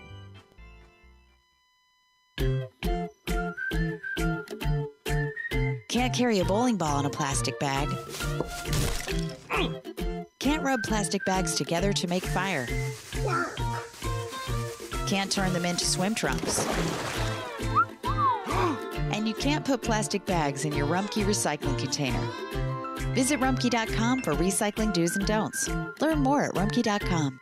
Make your recycling count. Rumpke.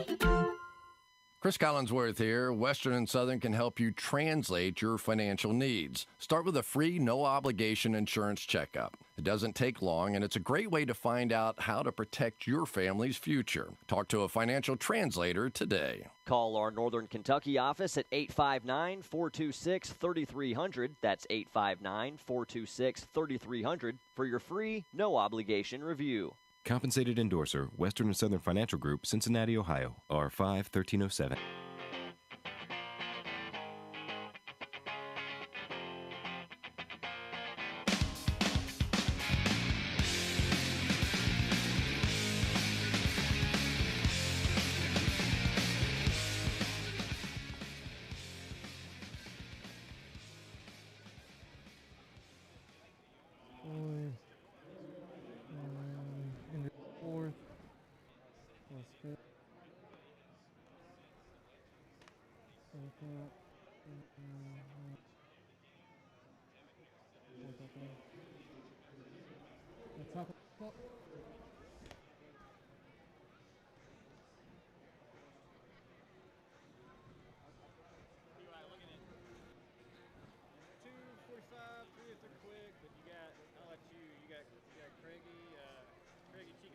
Right.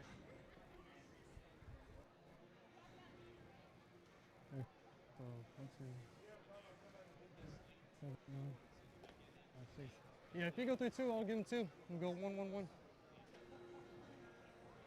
See how he looks. Use it, Craigie. Last year we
Toyota is making a difference right here in America, investing $23 billion, helping create over 470,000 jobs, building over 25 million vehicles here, including Toyota Camry, America's best-selling car, one of 11 different Toyotas built in the USA, with Toyota Care 2-year no-cost maintenance included. For all Toyota offers, go to buyatoyota.com. Toyota, let's go places. Hey Freedom fans, let's play a game of Did You Know, courtesy of Life Center. Did you know organ and tissue donation is life-saving and life-changing for thousands of people? How about that more than 600 people in greater Cincinnati are waiting for a life-saving organ transplant? You can change someone's life with a simple yes when you go to renew your driver's license or state ID. Say yes and register to be a donor. Visit lifepassedon.org for more information or to register online. Life, pass it on.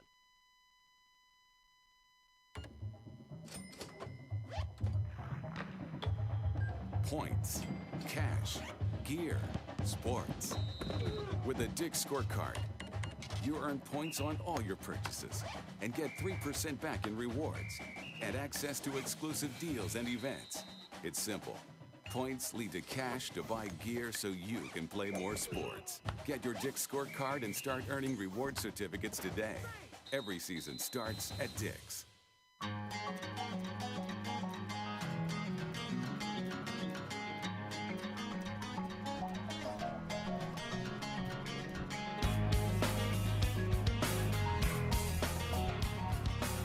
Home half of the fifth, 6-1. Florence still has a 5-run lead, but nobody's scored since the home half of the second inning when Florence put up a 5 spot.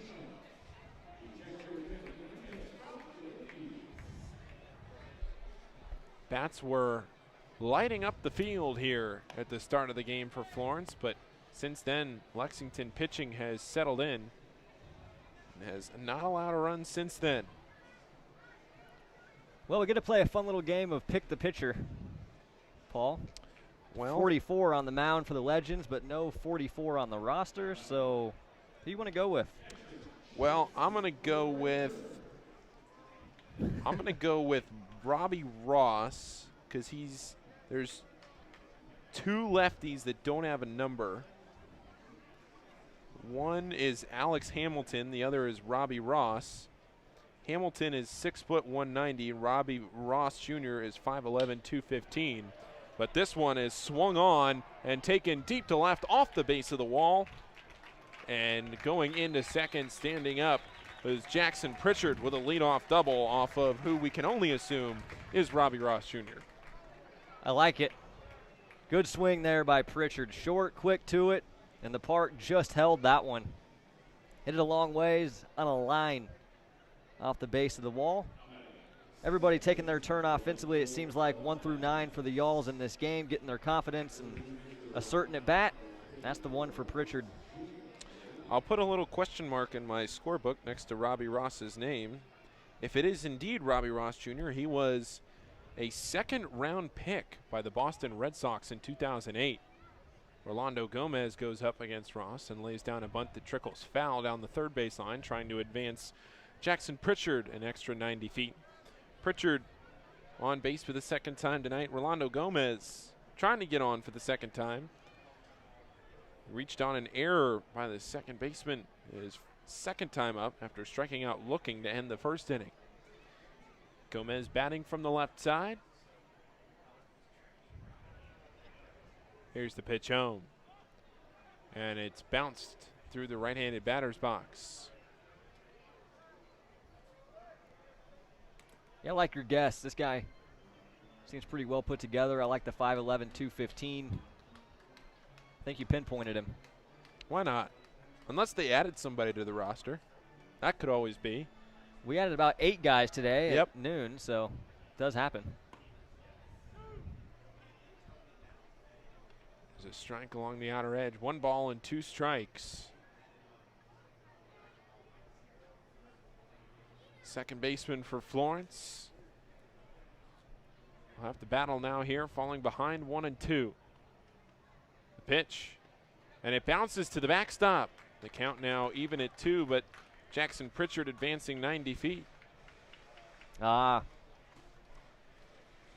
a 50-50 shot, Paul, and I think maybe we came up empty here. 24 hours, nothing but net, says Robbie Ross Jr. is starting tomorrow for the Leyendas. So I guess by process of elimination. Well, we're wrong then. I'll wear that one. Well, what can we do? Infield now in against Rolando Gomez. There's going to be some wheels-off moments in this Battle of the Bourbon Trail with lineups and jersey numbers and getting them all determined. Count now 3-2 to Gomez. Nobody out. Bottom of the fifth, 6-1, the Y'alls lead. Pitch down the middle, but too high. And that's a walk for Gomez. Put runners on the corners. Well, if it's not Robbie Ross Jr., then it's Alex Hamilton or it's a new guy. So we'll go with Hamilton. Just like we said, Alex Hamilton on the mound.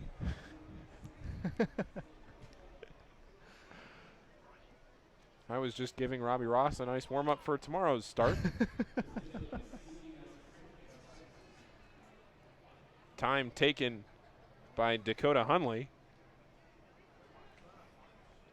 He steps out just as the pitch was being thrown by Hamilton.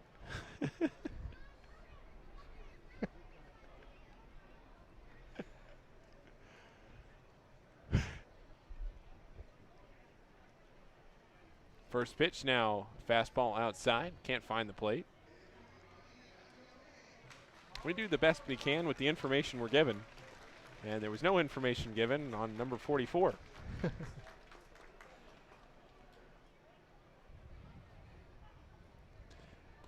The 1-0, a fastball that trickles outside. Now 2 balls and no strikes.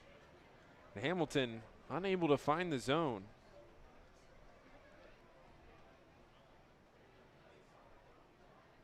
Hamilton, one of 7 pitchers on this staff from Kentucky, is this one taken deep to left by Hunley, tracked down in left field by Claycamp to make the catch, but with plenty of time to tag and score, Jackson Pritchard comes on home. The Y'alls tack one on. It's now 7-1. The Y'alls in front. Dakota Hunley arriving in Florence this afternoon and off to a great start in his young Florence career. Hustled double in the second, scored a run on a wild pitch, and now testing the limits in left field. Nice running catch made, but a sacrifice fly, some small ball, and a little insurance in a 7-1 game.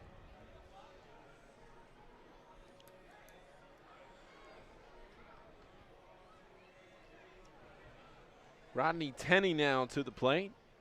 Number 9 hitter in this Y'alls lineup with 1 away. Rolando Gomez still off of first base. Tenney will step back and take a pause in the action.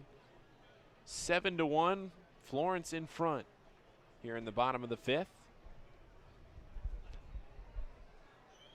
There goes a runner to second. The throw down is not in time. And a stolen base for Rolando Gomez. Thought that was a good throw from Jacob Schuler, but not in time, and means another runner is in scoring position.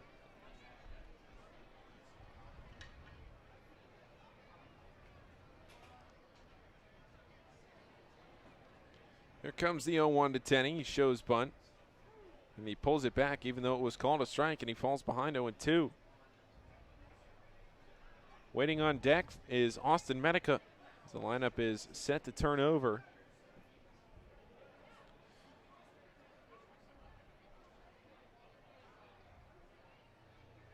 No balls and 2 strikes to the left fielder in this Freedom lineup, the Y'alls lineup. This is going to take a little while to get used to.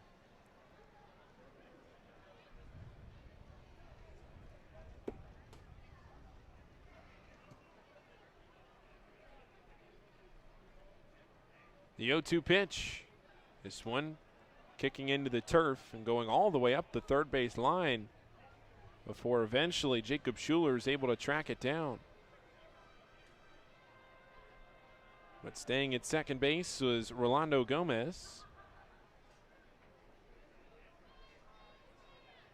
Do appreciate the help from 24 Hours Nothing But Net, checking in to clarify that it is not Robbie Ross Jr. on the mound. It's a team effort here in the broadcast booth. Hey, and a quick apology to 24 Hours Nothing But Net that our video quality's not better. Frontier League budgets, buddy. We're just happy to have video. The 1-2 pitch is low and away. 2 balls and 2 strikes now to Rodney Tenney. He walked and scored in the second inning and grounded out to second in the third.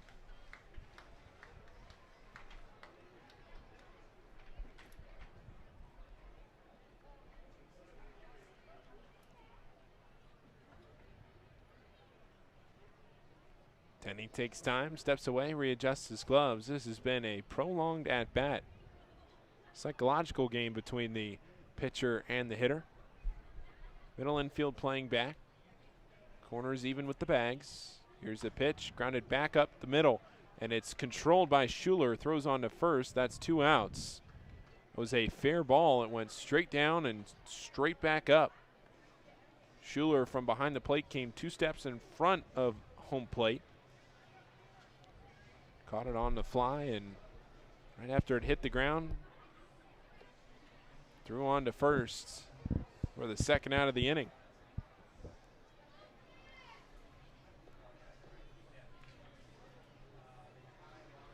Lineup turns over for Austin Medica. He grounded out to second, but he was robbed by Bud Morton. A sharp grounder that thought it might have had eyes for right field, but Morton said, no, no, no, none of that. Scooped it up, threw on to first. And now Medica falls behind 0-1.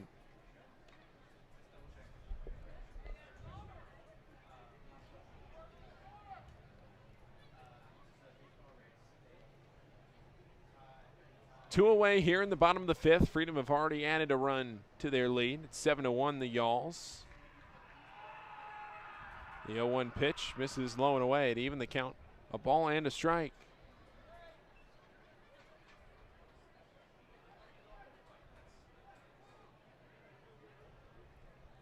Two away in the bottom of the 5th. The delivery home. Ripped to second. Down on it goes Morton. Chops it down. The throw to first. Gets away from Ronnie Engelman. And it skips into the dugout. Pardon me, that's Peter Bacino who replaced Engelman at first base. And I think that throw may have been late anyway, even if Bacino had handled it. But that allows Austin Medica to get into second base standing up. And it again increases the lead for Florence. Now it's 8-1. Always tough when you make 2 errors on one play. The initial bobble allowed him to get first. The throw allows him to take second. Made some tremendous web gems today, but that one got away from him. First pitch swinging from Mitch Piotnik. This could be trouble out to right field, and it drops. Bud Morton nearly made the catch, but it dropped over his shoulder and short right center field. And a little blooper pushes Austin Medica home, and now it's 9-1. Second RBI of the game for Piotnik. That's the old Bermuda Triangle play there. Shallow right center field. You got center converging right, and a very tough play for the second baseman Morton, who was the closest to it, but couldn't haul it in. That's a hit every time. Now 9-1, the Yalls, a 3 spot. And another duck on the pond here in the bottom of the 5th inning. Kevin Watley is the batter, but a check on over to first. That one pushes Piotnik back. Watley has walked and struck out looking and grounded out to second. Pitch home to Watley is up and away, a ball and no strikes. Florence in the Frontier League Championship Series last year was pushed to a decisive final game. Florence fell here on their home field. The 1-0 pitch swung on and missed.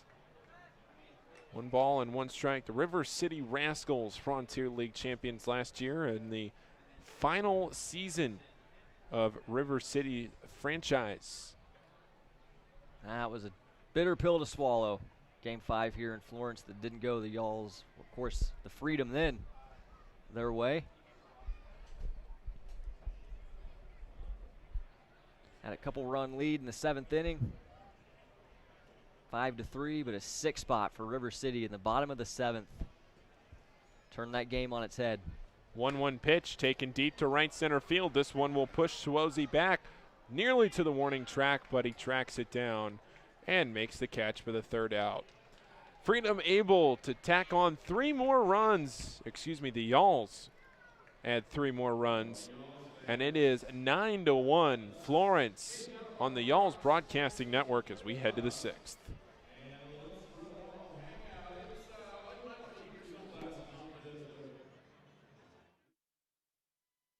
Cunningham, the Great American for the Roar Insurance Agencies. Over the last many years, Alvin Roar at Roar Insurance Agency has handled all my personal and business needs. They are a large and growing national insurance business located right here in Greater Cincinnati. Call the Roar Agency today at 513-985-4200 or go to roarins.com. Call Alvin Roar. Call the Roar Agency today. At Gentle Touch Grooming, your pet is treated with care and will look beautiful. Give your dog or cat the spa day they need. Gentle Touch offers spa baths, deluxe spa baths, full haircuts, and nail trimmings. Book an appointment today at 859-283-1373. That's 859-283-1373. Gentle Touch will even offer 10% off just for mentioning this ad. They want to see those waggling tails soon at Gentle Touch Grooming. Hi, I'm Lauren Hobart, president of Dick's Sporting Goods. I know personally how important sports are to our kids. That's why we've been working hard to make it easier for them to play. I invite you to come into our stores or shop us online. You won't believe all the changes that we've made at Dick's. We have more baseball and softball gear than ever before, an incredible selection of top running shoes, and we've got the hottest clubs in golf like the Callaway Epic Flash and TaylorMade M5 and M6. Stop into Dick's today to see all of the great changes we've made.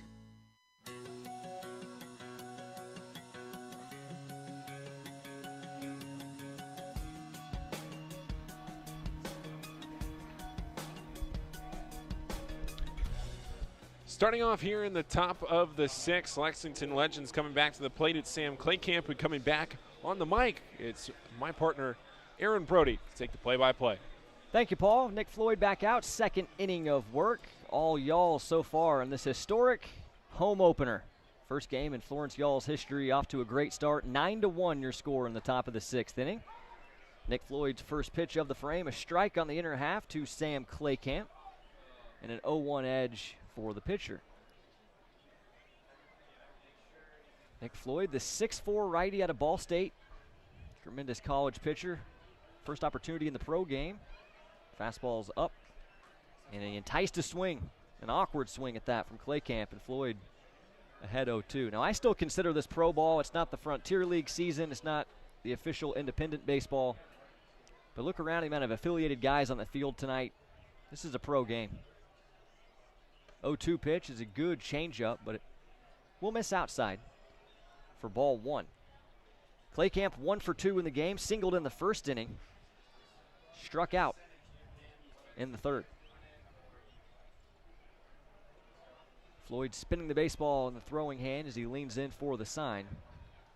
It's the pitch he wants from Jackson Pritchard, and the catcher calls time in the box.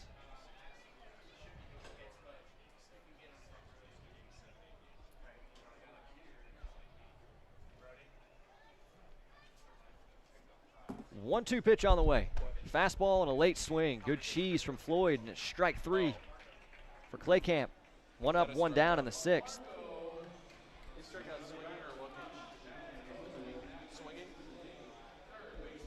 Kay brings up Austin Newman.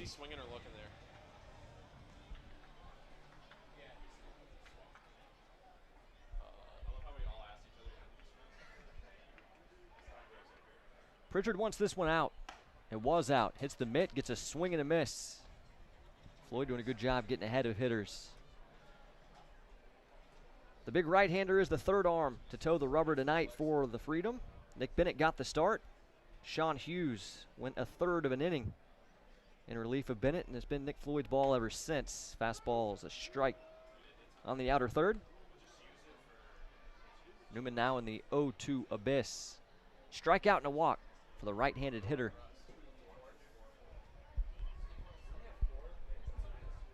Newman, a local guy from Cincinnati, Ohio. Played at Indian Hill High School and Wilmington College. 0-2 pitch at the letters. Makes the count 1 ball and 2 strikes.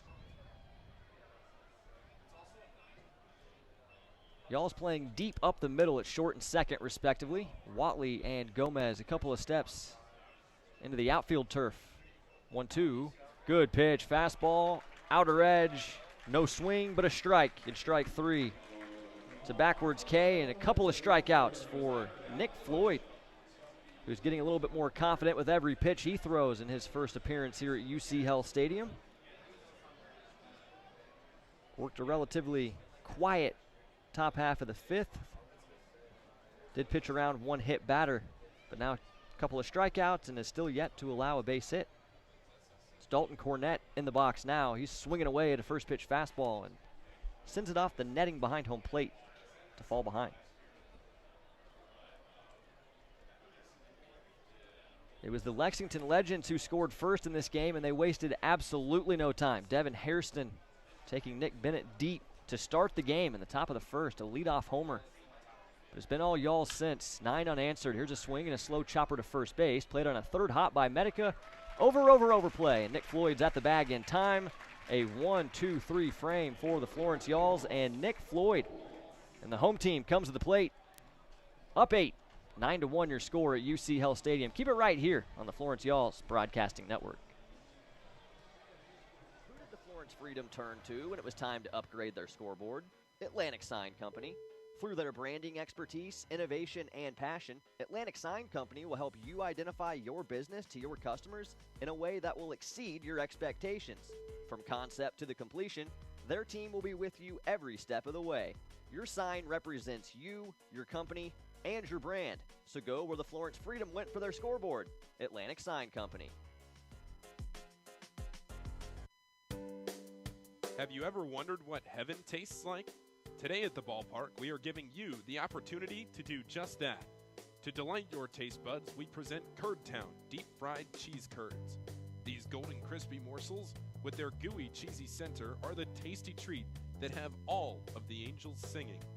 After trying our delicious cheese curds, we can't promise you a halo, but we do guarantee a joyful stomach and a cheesy smile. Today's game is sponsored in part by Clark Dietrich Building Systems, a military-friendly employer. Clark Dietrich offers a comprehensive lineup of steel construction products and services across the United States and abroad.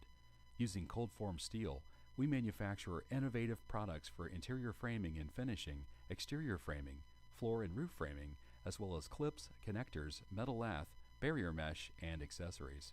For more information, visit our website at www.clarkdietrich.com.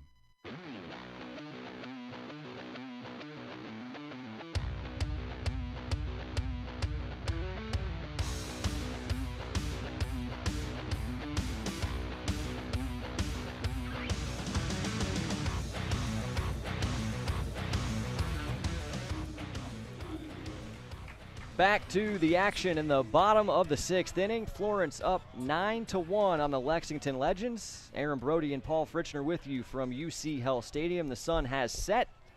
Night sky over top the ballpark. And a terrific opening day in the works for the Yalls. In the box is Brandon Pugh. He takes a swing at the first pitch he sees from the lefty we deduced to be Alex Hamilton. Sent it bounding towards the Freedom home dugout. His count 0-1. Pugh is the cleanup hitter. It's Pugh, Fitzgerald, and Pritchard due up for the Yalls here in inning number 6. 0-1 pitch, outer third, called a strike on the lefty batter Pugh. Lefty-lefty battle between Hamilton and Brandon to get things going.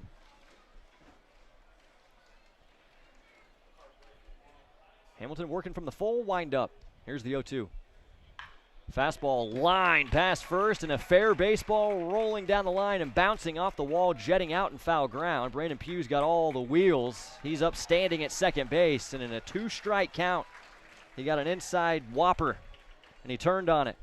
Stand-up double for Pugh, and another good start for the Yalls offensively in a 9-1 game. That was played really well in right field, too, but the relay throw in, no chance to stop the speedy Brandon Pugh from rolling into second, standing up with a double. That's Brandon's first hit of opening day.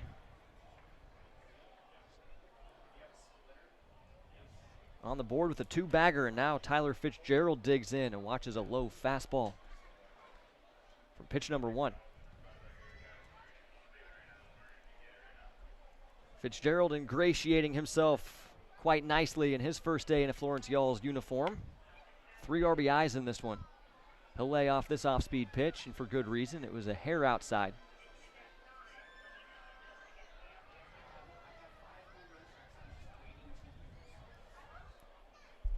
Fitzgerald in Augusta green jacket.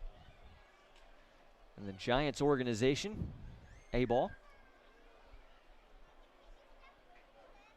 Pitch on the way, breaking ball, got under it. Skied into medium depth right field. Backing up now is Swosey, and he'll make the catch.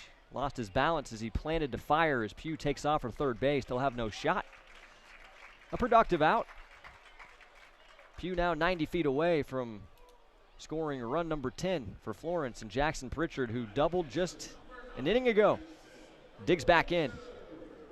1 out and a man at third base. How about this performance offensively, Aaron? For the first time in a Yalls uniform, Florence is putting up big numbers here. We talked about it a little bit in the open. The offense was the one point that they didn't have a lot of confidence coming out of the exhibition on Thursday rather. Fastball is going to start Pritchard in an 0-1 count to squeeze the outer edge. They've turned it around big time when it actually matters here on opening day. 0-1 now. Look to be in a similar spot, but this time it's called a ball.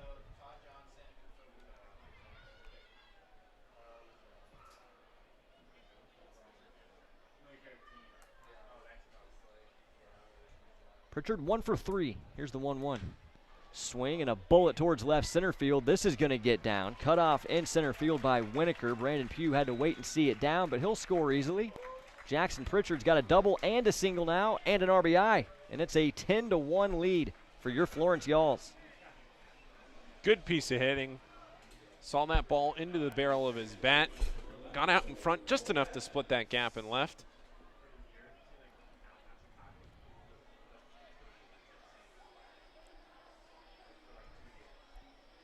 Single brings up Rolando Gomez, one of the Yalls batters who's looking for his first hit here on opening day. Going down the lineup, there's only a couple. Haven't gotten a hit yet.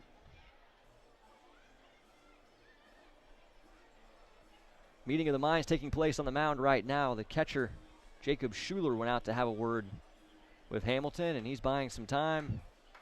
Here comes the manager, Eddie Brooks. We might see a pitching change here in the bottom of the 6th inning. 1 run already in for Florence. They lead 10-1.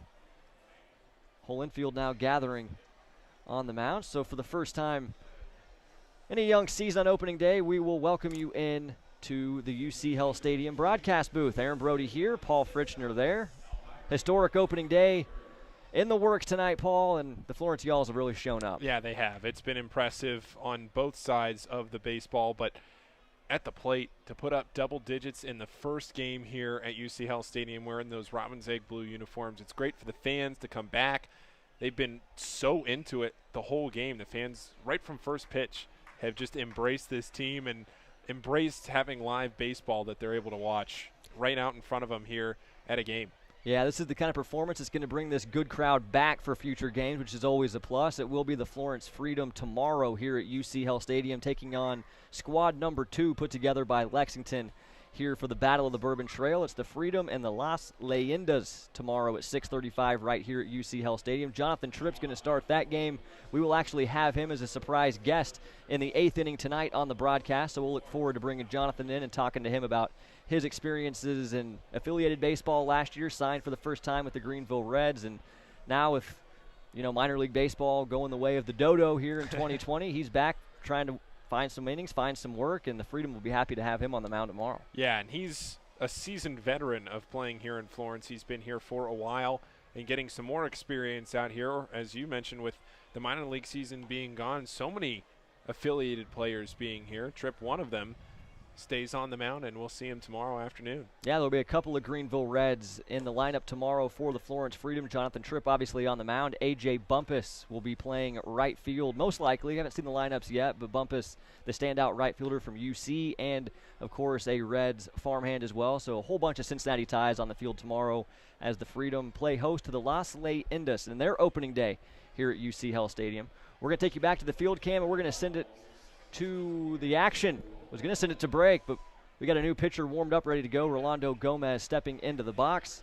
We'll take a quick gander at who we got on the bump now for the Lexington Legends, a slightly built right-hander who works on the first base side of the rubber, facing the lefty Rolando Gomez. We'll get that jersey number and the name after the first pitch to the Y'all's second baseman. Situation is runner at first, one out. It's a side armor, and a fastball finds the outside corner for a called strike.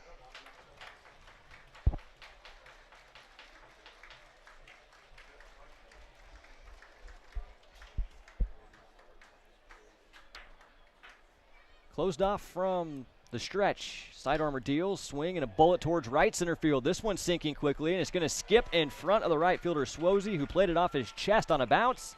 Rolando Gomez is on the board with his first hit of the 2020 campaign, and the runners will now be at first and second for the Y'alls. Official attendance tonight, Aaron, 1,122 people. Now, UC Health Stadium, their 50% capacity is 1,500 people. So still a maximum of 50% capacity according to the state of Kentucky, but still under 50% official capacity tonight. First pitch swinging and a high fly ball deep into right field off the bat of Dakota Hunley. It was squeezed in right field. Tagging from second to third is Jackson Pritchard. Runners now on the edges as Dakota Hunley went up there hungry, swinging away at the first pitch, and becomes out number 2. So the jersey number for the incoming pitcher has us in the same spot we were in just a couple innings ago. So right-hander that wears 14, but not appearing on the roster. So we'll play another quick game of Pick That Pitcher here at UC Health Stadium. Rodney Tinney digs in the box. Like Paul before me, we'll try to look at the size, weight of the pitcher and make the best educated guess as to who's out there. Fastball's on the outer black for a called strike. Tinney's in the 0-1 hole. But as far as smaller righties are concerned, seeing just one really strong option. Thinking it's Brian Fuller out of Russellville, Kentucky. He's listed as number 12 on the roster, wearing 14 if this is him tonight. Fastball is going to run in on Tinney. 1 ball and 1 strike. But Fuller at 5'11", 175. That's my guess.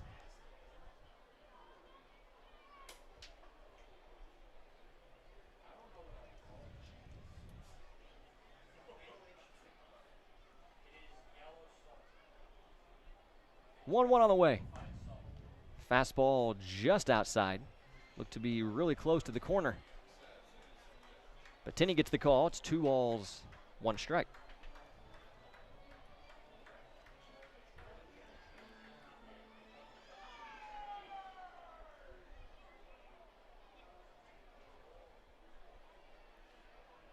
Spin move towards first base. Did not throw it. Showed the quick footwork. But back over easily was Rolando Gomez. It's Gomez at first, Pritchard at third base, but 2 outs. Side armor lets go a fastball that misses out. 3-1. 1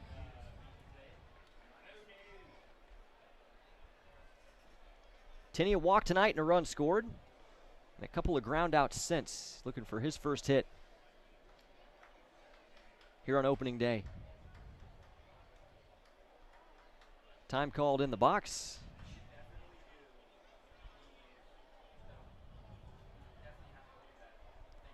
You mentioned the Robin's Egg blue uniforms a couple of times in the last couple of broadcasts, Paul, and seems I'm liking the jerseys more and more every inning that I see them. Oh, yeah. Classic baseball look. Pulled the string, good change, swung on and missed, and Tenney now in a full count.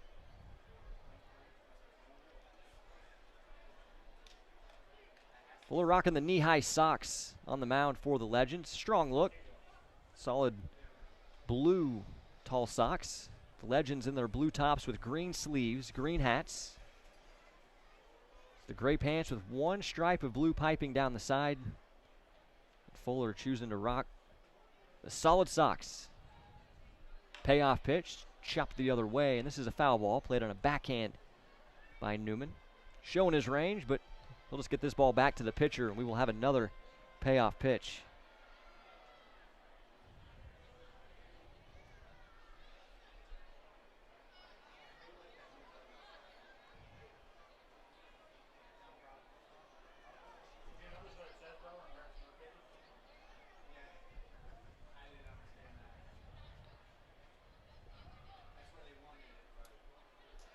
Long looking for the sign, but Fuller has the one he wants. Sets at the belt. Runner takes off, and this fastball is going to run inside. Tenney tried to wear it, but he didn't have to. It was in, and ball 4. And the bases will be loaded again. The Florence Yalls have had 3 bases loaded situations in this one. But unfortunately for the Yalls, this one comes with 2 dead. The other 2 instances, they had less than 2 outs. And honestly, in both situations, probably would have liked to fare better.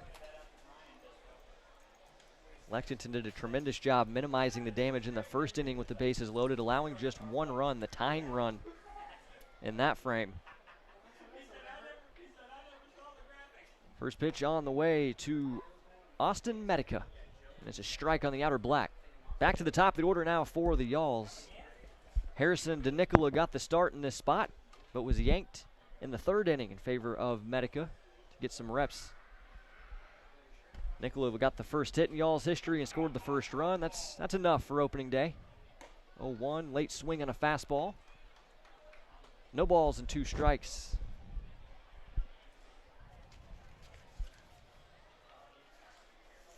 Medica out of Prosper, Texas, and Clark University. And a marketing major. Changeup stays outside the whole way. 1 ball and 2 strikes to the now Yall's first baseman. A couple of fun facts for Austin Medica. Loves Italian food and has only broken 1 bone in his life. It was his thumb when he was younger. 1-2 pitch goes the other way. Line drive. This is trouble if it stays fair, and it's going to drop and is a fair baseball rolling in the corner. Easily scoring is Rolando Gomez. Rodney Tenney right behind him. It is a 2-run double for Austin Medica, painting the chalk down the line and left, and make it 12-1. All Yalls on opening day.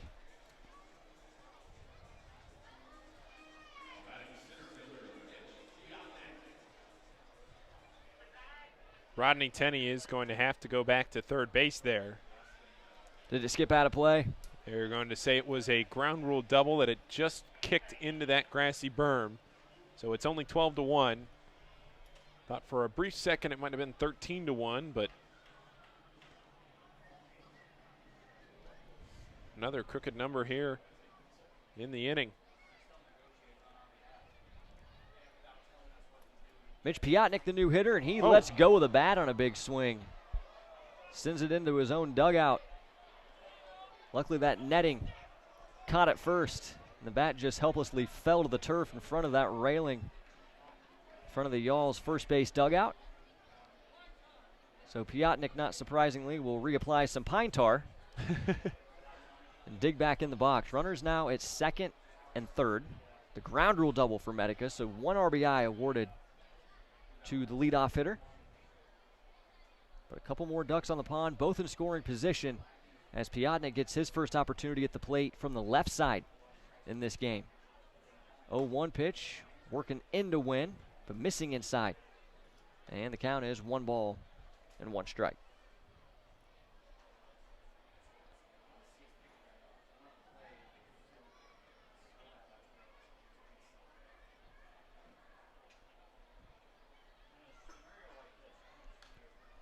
Fastball's fouled back over us. Make it 1-2 on Piotnik.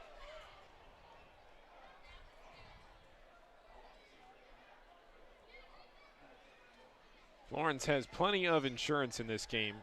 An 11-run lead, but wouldn't mind seeing a couple of more pushed across here. Side armor lets go, an off-speed pitch that's fouled weakly in the box. Rolling through the wickets, so Schuler behind the plate.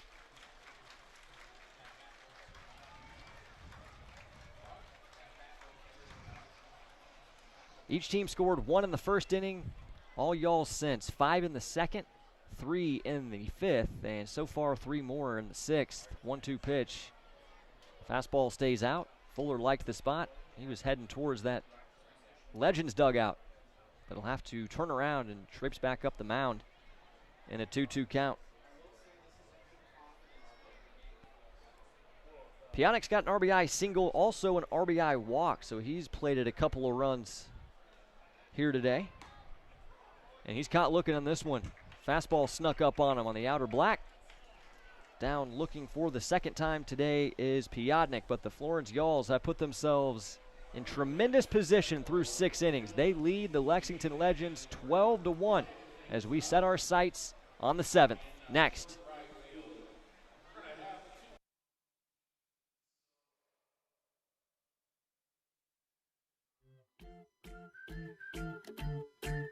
Can't carry a bowling ball in a plastic bag. Can't rub plastic bags together to make fire. Can't turn them into swim trunks. And you can't put plastic bags in your Rumpke recycling container. Visit Rumpke.com for recycling do's and don'ts. Learn more at Rumpke.com. Make your recycling count. Rumpke. Hey Freedom fans, let's play a game of Did You Know, courtesy of Life Center.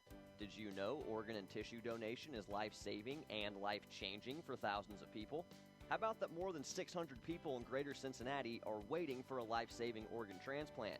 You can change someone's life with a simple yes when you go to renew your driver's license or state ID. Say yes and register to be a donor. Visit lifepassidon.org for more information or to register online. Life. Pass it on. Florence Freedom fans, Walt Kelsey here for Kelsey Chevrolet on Route 50 in Lawrenceburg. Proud sponsor of your Florence Freedom. We're just 15 minutes from Florence. Take 275 west to the Lawrenceburg exit. We can handle all your automotive needs. Sales, service, parts, and body shop. We are family owned and operated, and we offer a fresh approach. We'll treat you like family. Find new roads at kelseychev.com. We are Kelsey Chevrolet, from our family to yours.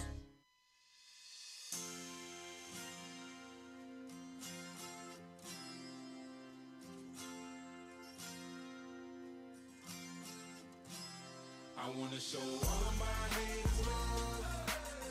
This song's for you.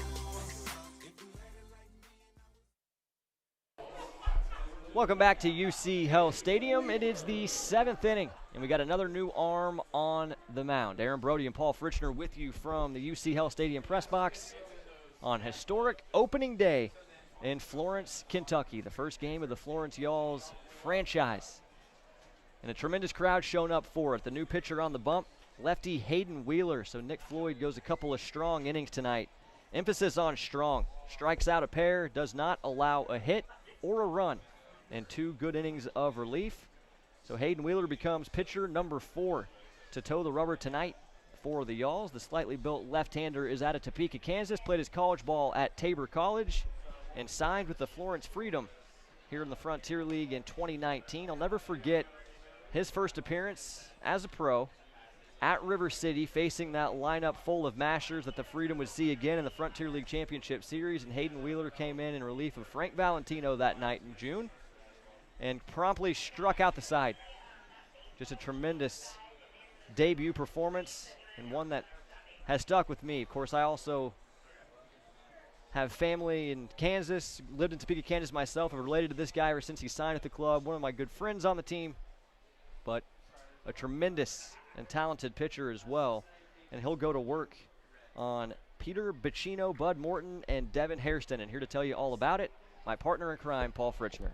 Well, thank you, Aaron. And Wheeler gets Bacino to swing and miss on the first pitch of this top of the 7th inning. The Y'alls leading 12-1. They've scored in all but 2 frames. The Legends have been shut out since the second pitch of the game.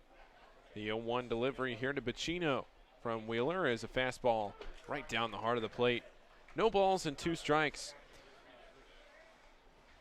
Bacino batting out of the 8th spot, replacing Ronnie Engelman, who struck out twice.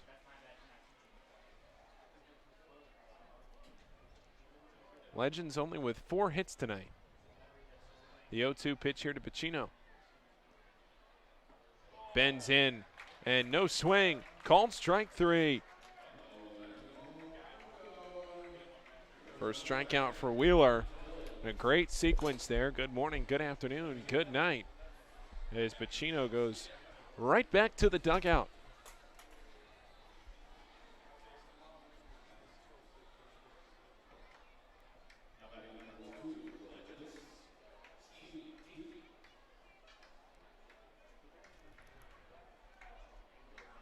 Steve Deaton on to replace Bud Morton now. And Deaton takes the first pitch high and away from Hayden Wheeler. Deaton at 5'10", out of Dunbar High School, went to UK, University of Kentucky.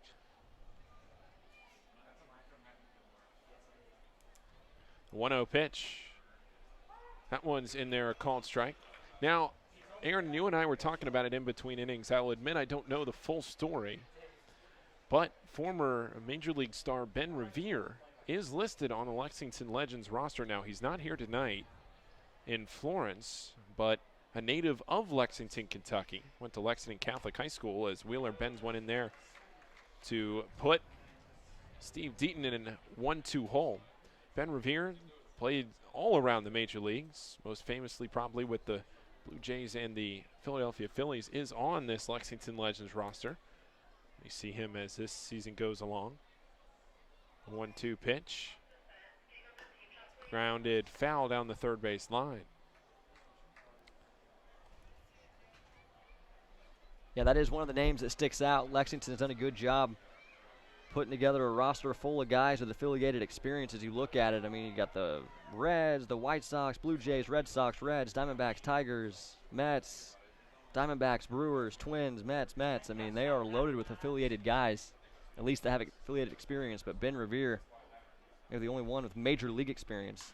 1-2 taken into right center field. Over on it is Piatnik, and he cuts it off before it can get to the wall. But a single for Deaton, and that stops a little drought at the hitting column for the Lexington Legends, who were 0 for their last 5 combined. Yeah, that's maybe the one that'll start the trend for the Lexington Legends. You're just trying to build a little confidence here in the late innings in a 12-1 game. I mean, that's the one that falls that signals a few more for these guys. It would take quite the comeback to even cut into this lead. The first pitch to Devin Hairston, and he goes deep to left, way back, and gone. That one a no-doubter. And for the second time tonight, Devin Hairston goes deep to left field. Hairston, his second round tripper of the evening, responsible for all 3 Lexington runs. And it's now 12-3. Well, so that guy can swing it. Make the note in your book. Hairston's got the home run trot down already.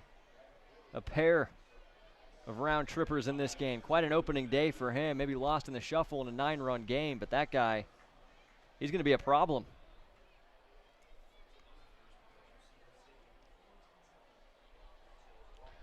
So now it's Matt Winokur, the lefty, stepping in. He's been on base all 3 times. Twice hit by a pitch and once walked.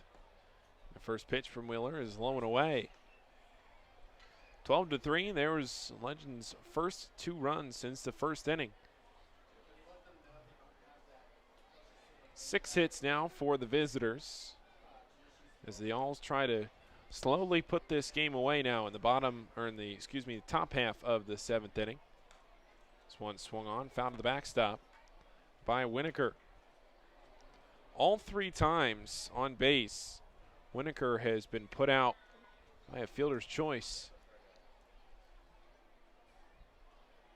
Trying to go to second base. He's never managed to get farther than first. Here comes the 1-1 after Winokur fouled that one to the backstop. Wheeler out of the stretch. The kick and the delivery. And a fastball grazes the outer half. A ball and 2 strikes now.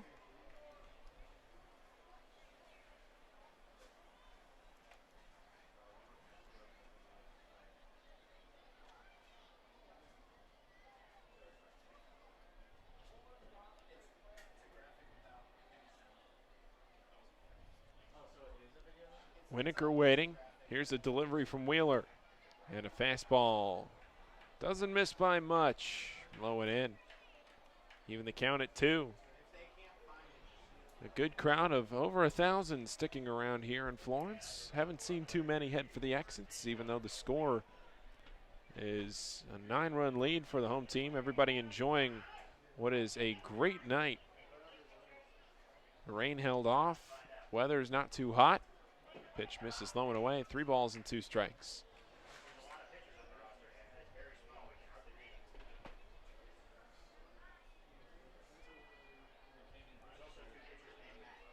Joe Swozy waiting on deck. And then Jacob Schuler in the hole should the inning get there. The 3-2. High fly ball down the right field line, but that will get into the seats down onto the concourse. Group of fans there to make a play. The count stays at 3-2. There will be a game again here tomorrow night. No game on Sunday before the regular schedule of games Wednesday through Sunday starts next week. All games here broadcast on the Y'all's Broadcasting Network. Time is taken by Matt Winokur.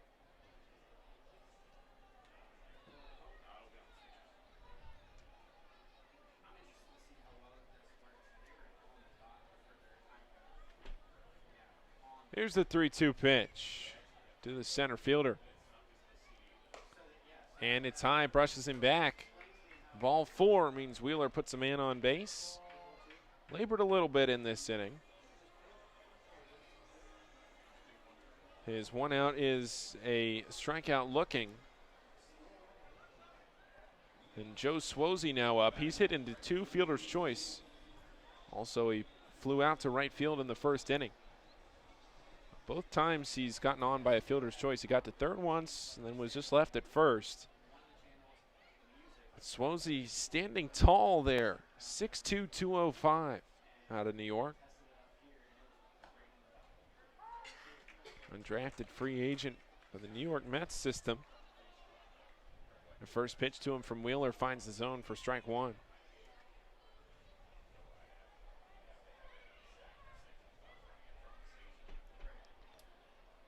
And the 0-1 pitch to the right fielder for the Legends.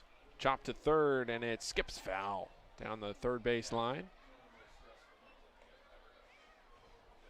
Over from left field, Rodney Tinney will toss it back in toward the dugouts. 12-3 the score. Top of the 7th inning. Paul Fritchner and Aaron Brody with you on the Y'all's Broadcasting Network.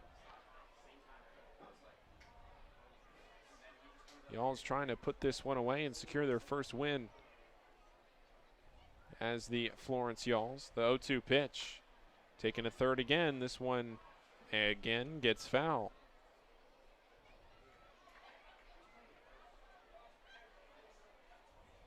This game 2.5 hours old now. Into the top of the 7th.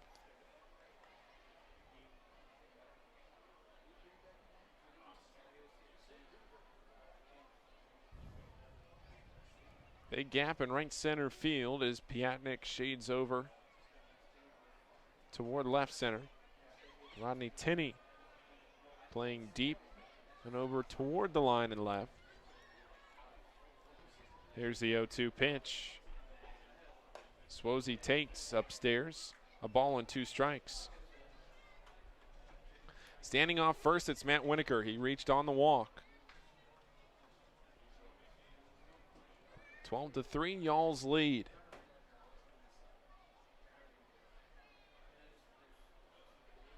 A 1-2. Chop back up the middle. This one to Gomez at second. Flips to second. 4-1. Whitaker was standing there over from shortstop. And another fielder's choice. And another time, Matt Winokur is thrown out at second base. That's the 4th straight time tonight that exact same thing has happened. He's been out tonight 4-6, 5-4, and 4-6, 4-6. He's also been hit by a pitch, walked, hit by a pitch, walked. So he's just Groundhog Day. Standing up to the plate now, Jacob Schuler. The catcher fouls the first pitch off his counterpart, Jackson Pritchard. That one gets to the backstop. Falls behind 0-1. Every other inning, Winokur has done the same thing and just trotted on back to the dugout.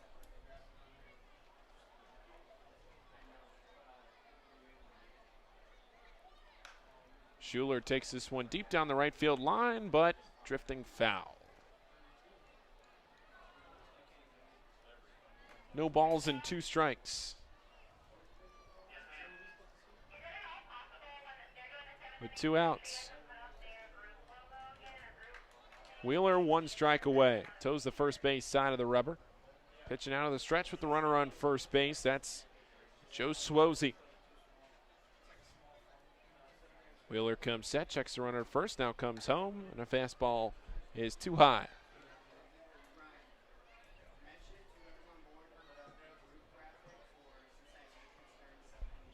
Fireworks to follow after this one. A lot of fireworks at the plate tonight. And here's the 1-2 pitch. Fouled back. We've come close a couple of times in 2 games, Aaron, to a foul ball, but unless you had one without me last year, we are still batting over in the last 3 years. Yeah, that net's the perfect height to spare us, I think. I'm convinced it's just never going to happen. There have been some that are close, but none's ever bounced in here, and luckily, because we have some equipment that couldn't survive it. 1-2, chop to second base. Sliding over, fielding is Gomez. Flips on to second. Watley there to cover. And that's how the top of the 7th ends. Lexington puts up 2 off the bat of Devin Hairston. His second home run of the night makes it 12-3, but Florence still firmly in front by 9. It is the Y'alls 12, the Legends 3 on the Y'alls Broadcasting Network.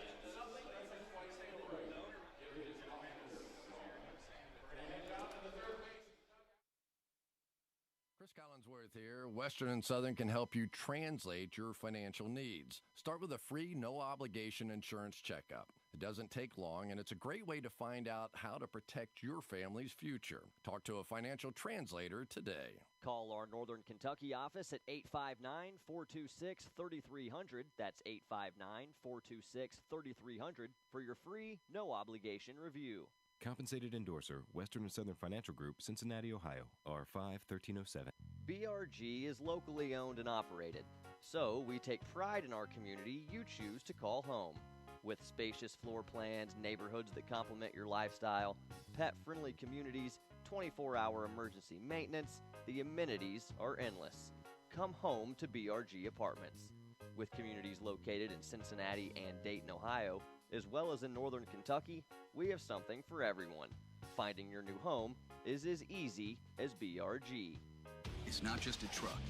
It's a way of life. It's who you are. It's proud, free, wild. It's a brotherhood. The Brotherhood of Tacoma. For over 50 years, Toyota has built the best, most durable, go-anywhere, do-anything trucks money can buy. That's the Toyota Tacoma, the truck that feels like it was built for you, because it is. Built in the USA. Welcome to the Brotherhood. Find out more at your Toyota dealer or buy at Toyota.com. Toyota, let's go places.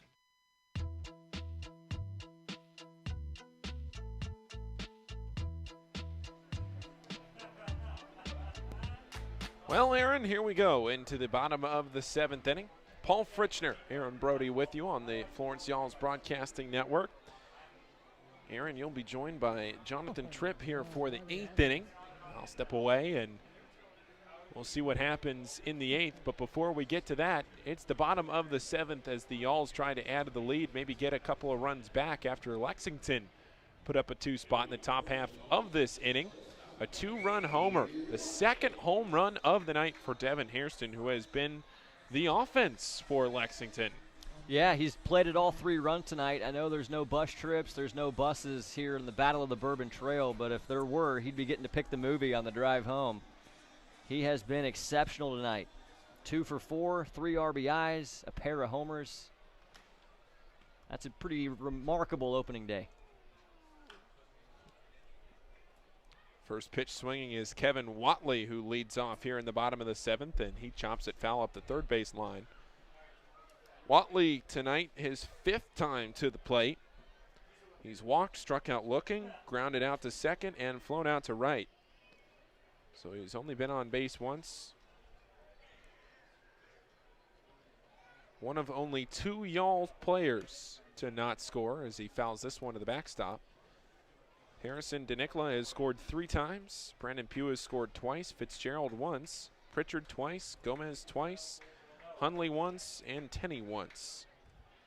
But Piatnik and Watley, oddly enough, the 2 and 3 hitters in the lineup, have not scored. This one missing low and away. 1 ball and 2 strikes.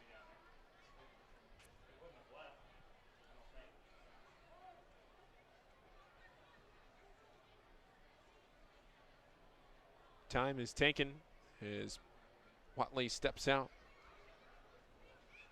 Now he steps back in, the righty. Facing the righty on the mound. Off the first base side of the rubber, the sidewinder clips Watley on the left leg, and he'll have first base the second time on tonight. Just a reminder for those in the listening audience, if you're hearing the groans of a third voice, we do have Brian White, first-year Florence Y'all's field manager, mic'd up tonight. Now, obviously, at third base, just outside the coach's box with his team hitting. But always good to hear the insights from Brian White. The guy just bleeds baseball. Getting education, having him mic'd up this summer. Brandon Pugh stepping in now. Pugh takes the first pitch high and away. He has scored twice. Has a hit. He doubled his last time up. Brian White taking over from Dennis Pelfrey, who made his way into the San Francisco Giants organization with the San Jose Giants, but back to manage the Freedom Club this year. Pugh takes the second pitch upstairs. 2 balls and no strikes now. Pelfrey, such an illustrious career here in Florence. Couldn't let it go and came back when the opportunity presented itself. Absolutely, so cool. Not a lot of cool things coming out of the global pandemic, but the fact that we get to see Dennis Pelfrey do his thing in Florence another year is great. Swung on and missed. Pugh chased a ball upstairs, and it's 2-1. Had a blast with Pelf last year as we had the only weekly coaches show in the Frontier League, the Dennis Pelfrey Show. He was always so inviting. Half-hour sit-down with the skipper every week, and he looked forward to that. Learned a lot about him and his vision for success on the field. Obviously, he's been very successful. In 5 years in Florence, a couple of Frontier League championship appearances. In fact, 2 in the last 3 years alone. 16 guys sent to affiliated baseball. He's definitely a manager for a higher level. I'm glad he got his opportunity. Bender too far outside. Now Pugh swings through the 3-1 pitch. Clipped it into the catcher's glove. Schuler hanging on, and it's 3 balls and 2 strikes. And, you know, that's got to make Brian White really excited as well. The last 2 managers in Florence are Fran Reardon and Dennis Pelfrey, and both those guys have gone on to affiliated ball. Fran, of course, manager of the year in the Eastern League. a couple of years ago. Dennis Pelfrey. Yeah. This one chopped back up the middle. Pitcher unable to handle it. Throw on to first is not in time. Both runners on safely. Watley advancing to second. Pugh there to first. See the ball through there? What do we think there? Infield hit, or is that an error? I believe that's an infield hit. That's a tough play. Can't expect the pitcher to make that stab.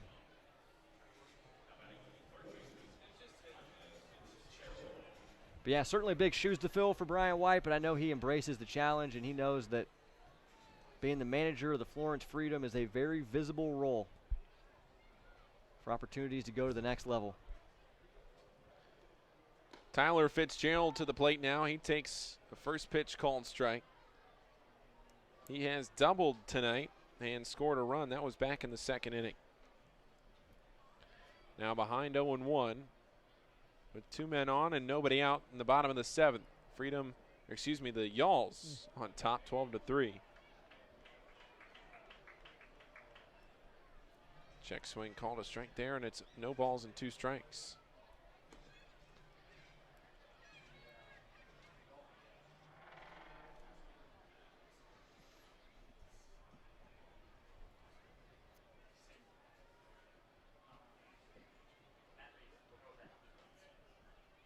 The 0-2. High and away. Now it's 1-2. 12-3 the score.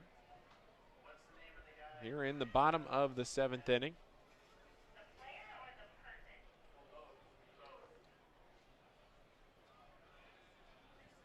On the 1-2. High and away.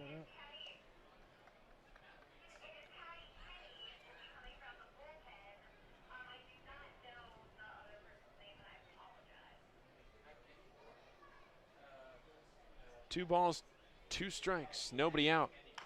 Chopped toward third. Coming on from third is Newman. Throw on to first is in time. Nice play there from the hot corner to come on and make the play. And there's 1 out. But both runners advance 90 feet into scoring position. Oh, yeah, you cut easy right there. Hey, we got 1 down, all right? Don't run him into an out. Hear Brian White saying, don't run into an out. Close the game, nice play. Yeah. That's the last thing you want to do here with 1 out. And a guy like Jackson Pritchard to the plate who's doubled and singled tonight. Also reached on an error. He's scored 2 runs. Great night at the plate for Jackson. Anywhere in the air, we're tagging up. First pitch to him. Down the middle. But decides not to swing, and he takes a strike. I'm going to have a word with Jackson in the postgame. He always rocked the Jordan 11 cleats, and I always complimented him for having the best cleats in the Frontier League, and it looks like he subbed those out without my approval. 0-1 misses outside, a ball and a strike. Can't go from the Jordan 11s to New Balance.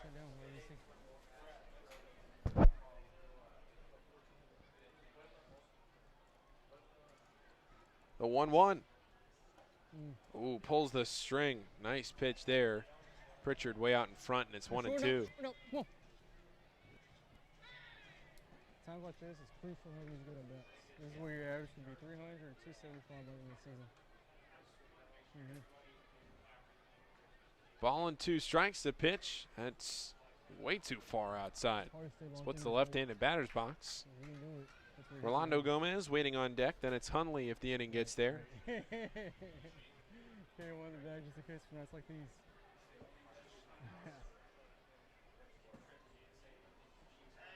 The 2-2. Fastball high and away. Count running full.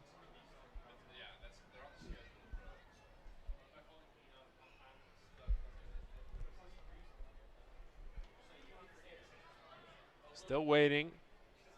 Pritchard rips it down the third base line, over the head of Austin Newman and down into the left field corner. 2 runs will score. Pritchard on his way to second. That is his second extra base hit of the night. His 3rd hit in as many innings, and Pritchard has himself with a 3-for-5 evening. Terrific swing. Went with it. Inside pitch, got the foot down, turned and burned, and hit it on the nose. Once that ball we got got one down, down, you all knew right? it was in One the down. corner, and you knew 2 This runs were side's going to same score effortlessly. So that makes the score 14-3. 14-3 game as Florence stays on top, keeps the pedal to the metal, and gets those 2 runs back. They've scored in all but 2 frames tonight. Good. Pitch, a bender, misses outside. Only 1 out in the bottom of the 7th here. Rolando Gomez takes that pitch.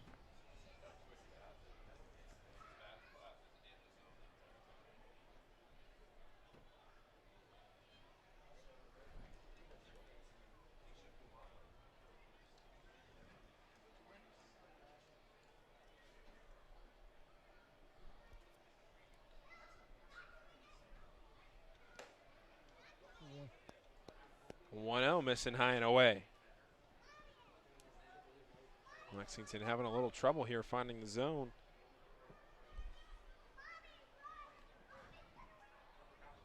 You're good. Right there, Fritz, right there. The 2-0 pitch. That one comes across the plate for a strike, 2-1.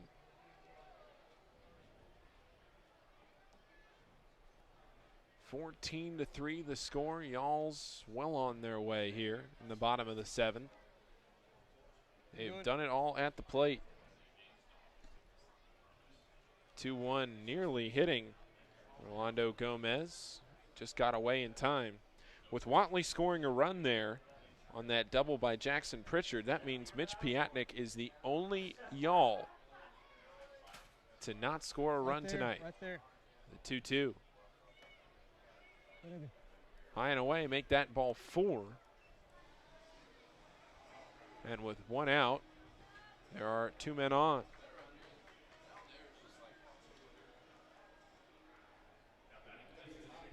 Scorebook filling up, Aaron. You're telling me. We don't have to do game recaps this year, right? No. I think I just decided we're not doing those. Yeah. Hey, bat, This bat, one bat, popped bat, up bat, off bat, the bat, hands bat. and into the infield. Infield fly rule in effect, and there's 2 outs. Game recap. Y'all scored a lot. Legends didn't score as many. Florence wins. There you go. 10 words or less. I like it. Concise, to the point. Gets the details across. Yeah, just full of details, that version.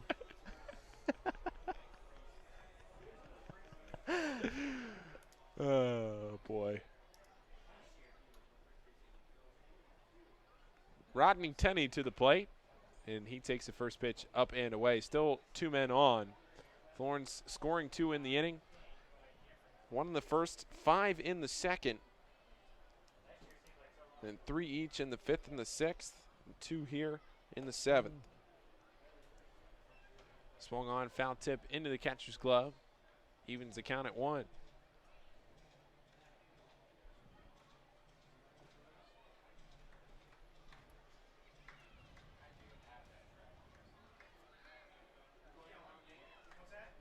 Ball on a strike with 2 outs.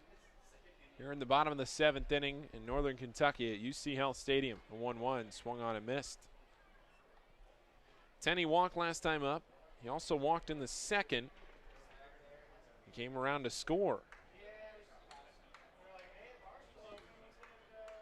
Hey, moving on the swing.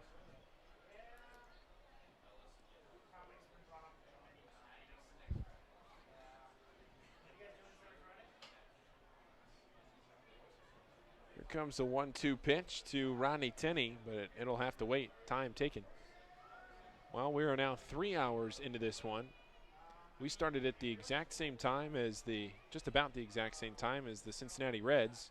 They've been done for a half hour. We're in the bottom of the 7th here in Florence. The 1-2 popped up on the infield. Easy. Devin Hairston Right there, Gomez. makes the catch, and that ends the inning. So we'll head to the 8th, 14-3, Florence on the Y'all's Broadcasting Network. All yours. Hi, I'm Lauren Lauren Hobart, president of Dick's Sporting Goods. I know personally how important sports are to our kids. That's why we've been working hard to make it easier for them to play. I invite you to come into our stores or shop us online. You won't believe all the changes that we've made at Dick's. We have more baseball and softball gear than ever before, an incredible selection of top running shoes, and we've got the hottest clubs in golf like the Callaway Epic Flash and TaylorMade M5 and M6. Stop into Dick's today to see all of the great changes we've made. Substation 2 has been bringing Florence the freshest food at the lowest prices since 1981. You've tried the rest, now come taste the best fresh sliced sub sandwiches anywhere. Substation 2 was voted the best sub sandwich in Northern Kentucky by Northern Kentucky Magazine in 2016. Let Substation cater your next event. Give us a call at 859-371-9490 or come visit us at 7905 Dream Street in Florence. Substation 2, quality at a price you can afford. Can't carry a bowling ball in a plastic bag.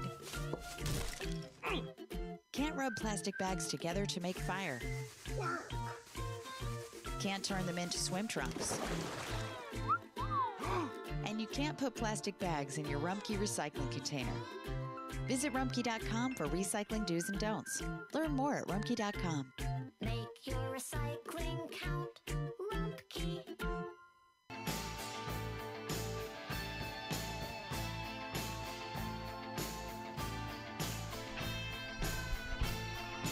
Welcome back to UC Health Stadium. We move into the top of the 8th inning. There will be another new hurler on the bump. Hayden Wheeler's outing goes just one frame, 2 hits, 2 runs, both earned, 1 walk, 1 strikeout.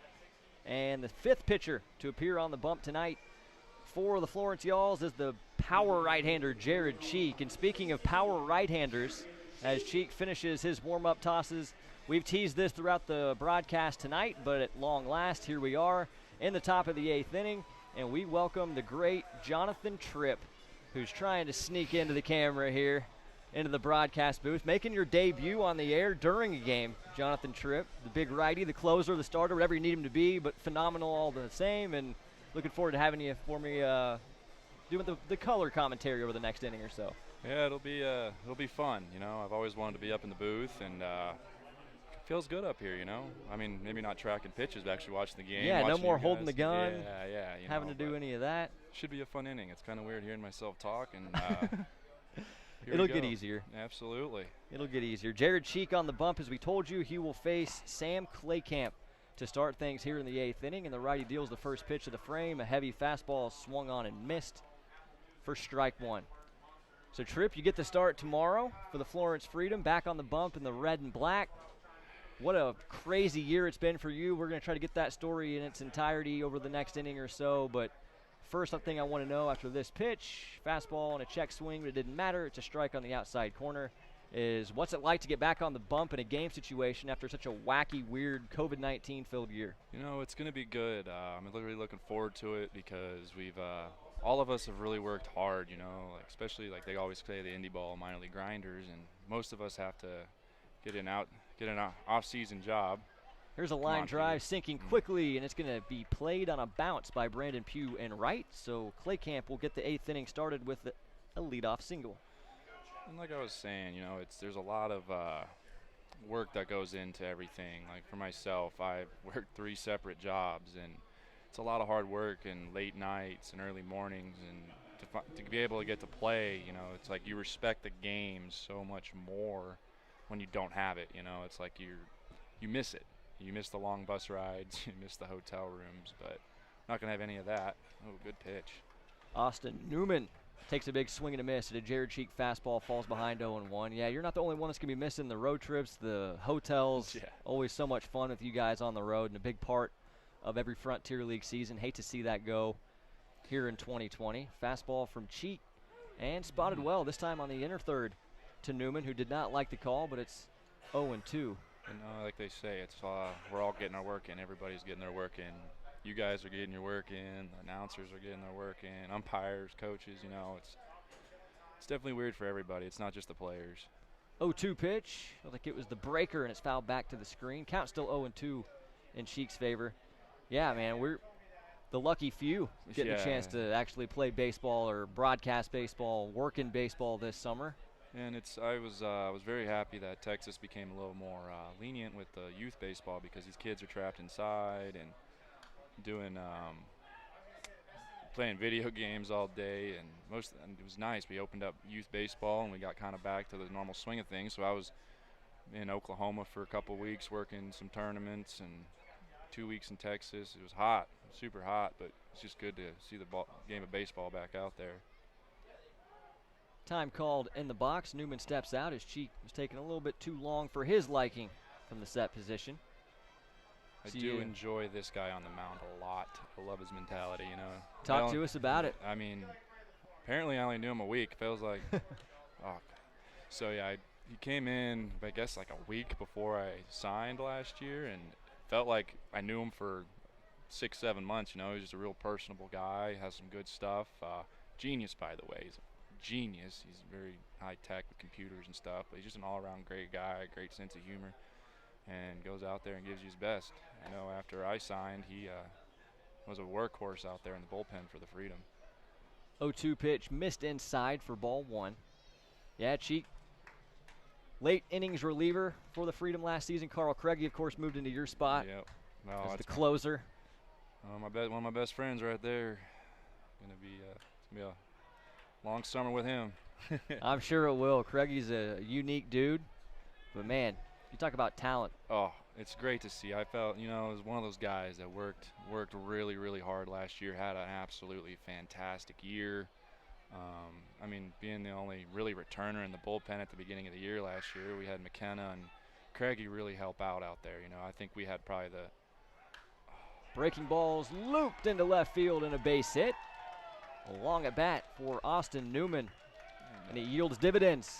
Got familiar with what Cheek was throwing and has himself a single. Runners now at first and second for the Lexington Legends, still nobody out. So let's talk a little bit about the 3 jobs that you've worked. I do remember from Media Day that you are a ironclad Amazon driver. Packages always arrive ahead of schedule. Talk to us about what you've been doing. So actually, I'm a very avid golfer. So got into it after I got done with college. Wanted to do something I can do for a while. You know, it's a really hard thing to do, to be able to golf. And first pitch fastball is fouled out of play off the bat of Dalton Cornett. And just wanted to do something that I enjoyed and was a challenge. And once they took the bat away from me in college, I was like, why not golf? So I got a job opportunity at a very exquisite golf course named Blue Jack National. Okay. Line drive into right field. The Legends have found their stroke. Another base hit. Back-to-back singles off Jared Cheek here in the top of the 8th inning. And the Legends, in a 14-3 game that they trail, do have a good thing going here in inning number 8 with 3 consecutive one-baggers.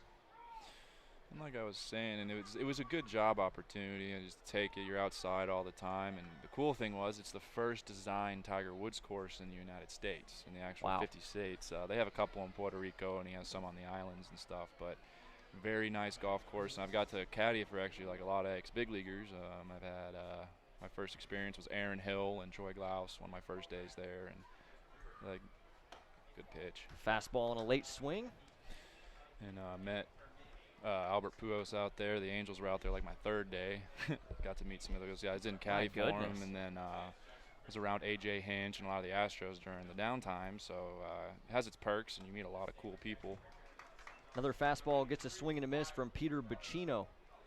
So that kept me in shape for sure, but we have a dead season for that. So my brother, he's in the Joliet League right now. He was unfortunately released by the Mets during all this, but he turned me on to Amazon because 0-2 froze him. Went back to the fastball. That's not what Bacino was expecting. He's caught looking for out number 1. And yeah, he was like, let's just do this Amazon job. He did it year before, and it's a real tough schedule. That's when the schedule started to get really tough, is because I was up at 4:15 Sunday through Wednesday. Got off around 3, 4 o'clock because we were doing busy season, and then I worked out from 7 to 8:30 at night on Mondays and Thursdays. So it was a long schedule. That's where the real grinding came in. First pitch blown past Steve Deaton as Cheek takes the 0-1 edge. And yeah, like I was joking with you the other day about getting I was so good at my job, it actually hurt me. You know, you get paid less because you're on the clock less. But, you know, if your package is supposed to be delivered, it was going to be delivered well before its time. Well, that's good, because sometimes when I'm waiting on mail, it's very late or doesn't show up at all. So I hope you deliver my next package, but obviously not during the summer. I want you playing for the Freedom or for the Y'alls, whoever it might be. And let me tell you, people, whoever listening, the toilet paper and that situation was serious. I couldn't fit everything in my van. Jared Cheek strikes out Steve Deaton on 3 pitches, going with the fastball, got the job done. So back-to-back Ks after the 3 consecutive singles have Cheek on the brink of pitching around the damage. Visiting with Jonathan Tripp, the fan favorite, the 2-time Frontier League All-Star. He's a closer, he's a starter, he's whatever you need him to be. He's going to be phenomenal. He's on the bump tomorrow at 6:35 right here at UC Health Stadium when the Freedom play hosts to the Las Leyendas and their opening day here in Florence. Back to the top of the order and public enemy number 1, and Devin Hairston, who does watch a fastball at the eyes for ball 1. Hairston with all the runs produced in this game with 2 homers and 3 RBIs. Seems to be a lot of Louisville guys that are being represented out in this league, you know. There really are. So good showing for Kentucky in this league. We have Bennett, and we have a couple other guys that went to Louisville in the league. Don't know them personally yet, but good showing for the hometown state here, you know. It's great. I'm glad they threw this together. We meet a lot of people from all over the place. And I know we appreciate that guys like you come back to play. Fastball's up. It's a now 2-1 count to Devin Hairston. So we'll definitely take this conversation into the bottom of the 8th as well. So I'm trying to condense it down a little bit here. To juggle. I don't want to get into all the good stuff right away. We got a whole other half inning to go through, but I definitely want to hear you talk about your experience in the Reds organization last season with the Greenville Reds. You got your affiliated opportunity. 2-1 pitch fouled back off the bat of Hairston, a guy that certainly deserved it. I mean, you were unhittable in the Frontier League. You get that call from the Cincinnati Reds that August night. Talk to us about that whole experience, what that was like for you. So we'll get what we can in here with the 1 pitch, but it was crazy because we're on a road trip, you know, 7-day road trip, 6-gamer, and I only packed for 4 days because you don't want to bring too much stuff. You're not wearing the same stuff. So Pelf did a really good job of making a joke out of it. I'm going to keep that between me and the teammates because we'll just keep it there. Oh, sure. The joke, and the video was really cool, how shocked I was and everything. But it was cloud 9, man, when you're 25 years old and never really got that chance. You know, you had a really good season in 18 and you wanted to come back. I wanted to come back out in 19, prove myself, and yes, sir. Caught him looking. Fastball on the inner half. Hairston thought it was inside, but he is a strikeout victim. So Jared Cheek allows 3 straight singles, but no runs. Strikes out the side after the early offensive work from the Legends, and we will continue discussion with Jonathan Tripp, get more insights on his affiliated experience and his big start tomorrow for the Freedom when we come back to UC Health Stadium. We head to the bottom of the 8th on a historic opening day in Florence, Kentucky.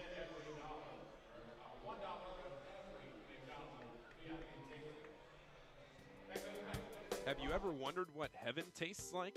Today at the ballpark, we are giving you the opportunity to do just that. To delight your taste buds, we present Curd Town deep-fried cheese curds. These golden crispy morsels, with their gooey cheesy center, are the tasty treat that have all of the angels singing. After trying our delicious cheese curds, we can't promise you a halo, but we do guarantee a joyful stomach and a cheesy smile. Today's game is sponsored in part by Clark Dietrich Building Systems, a military-friendly employer. Clark Dietrich offers a comprehensive lineup of steel construction products and services across the United States and abroad. Using cold-formed steel, we manufacture innovative products for interior framing and finishing, exterior framing, floor and roof framing, as well as clips, connectors, metal lath, barrier mesh, and accessories. For more information, visit our website at www.clarkdietrich.com. Bill Cunningham, the Great American for the Roar Insurance Agencies. Over the last many years, Alvin Roar at Roar Insurance Agency has handled all my personal and business needs. They are a large and growing national insurance business located right here in Greater Cincinnati. Call the Roar Agency today at 513-985-4200 or go to roarins.com. Call Alvin Roar. Call the Roar Agency today.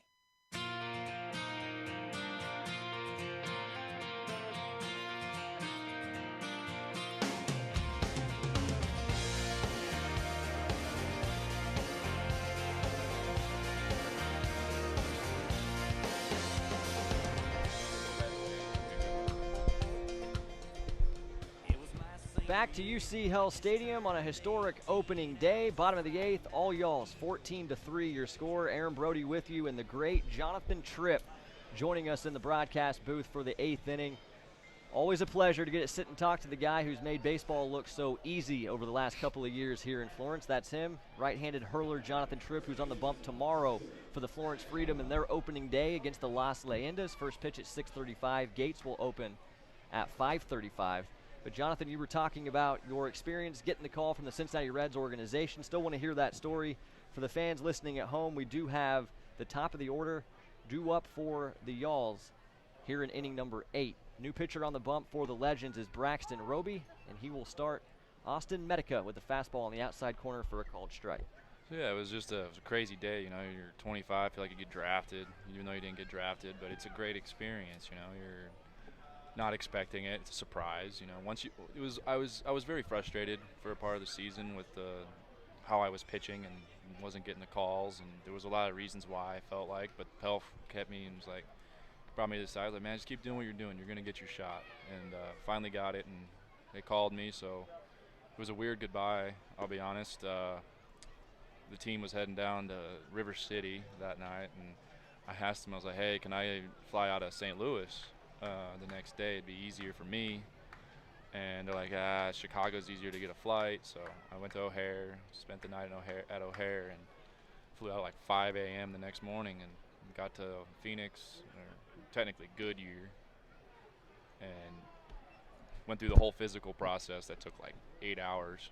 And it was great. You know, then I got to throw a little bit. They saw me, and I was supposed to be in the AZL for a little bit. And the craziest part about the whole story was I was supposed to be there, so I was in a hotel room, and I'm at McDonald's eating a Big Mac, and right before I get my Big Mac, a Big Mac, oh, it was a long day, man.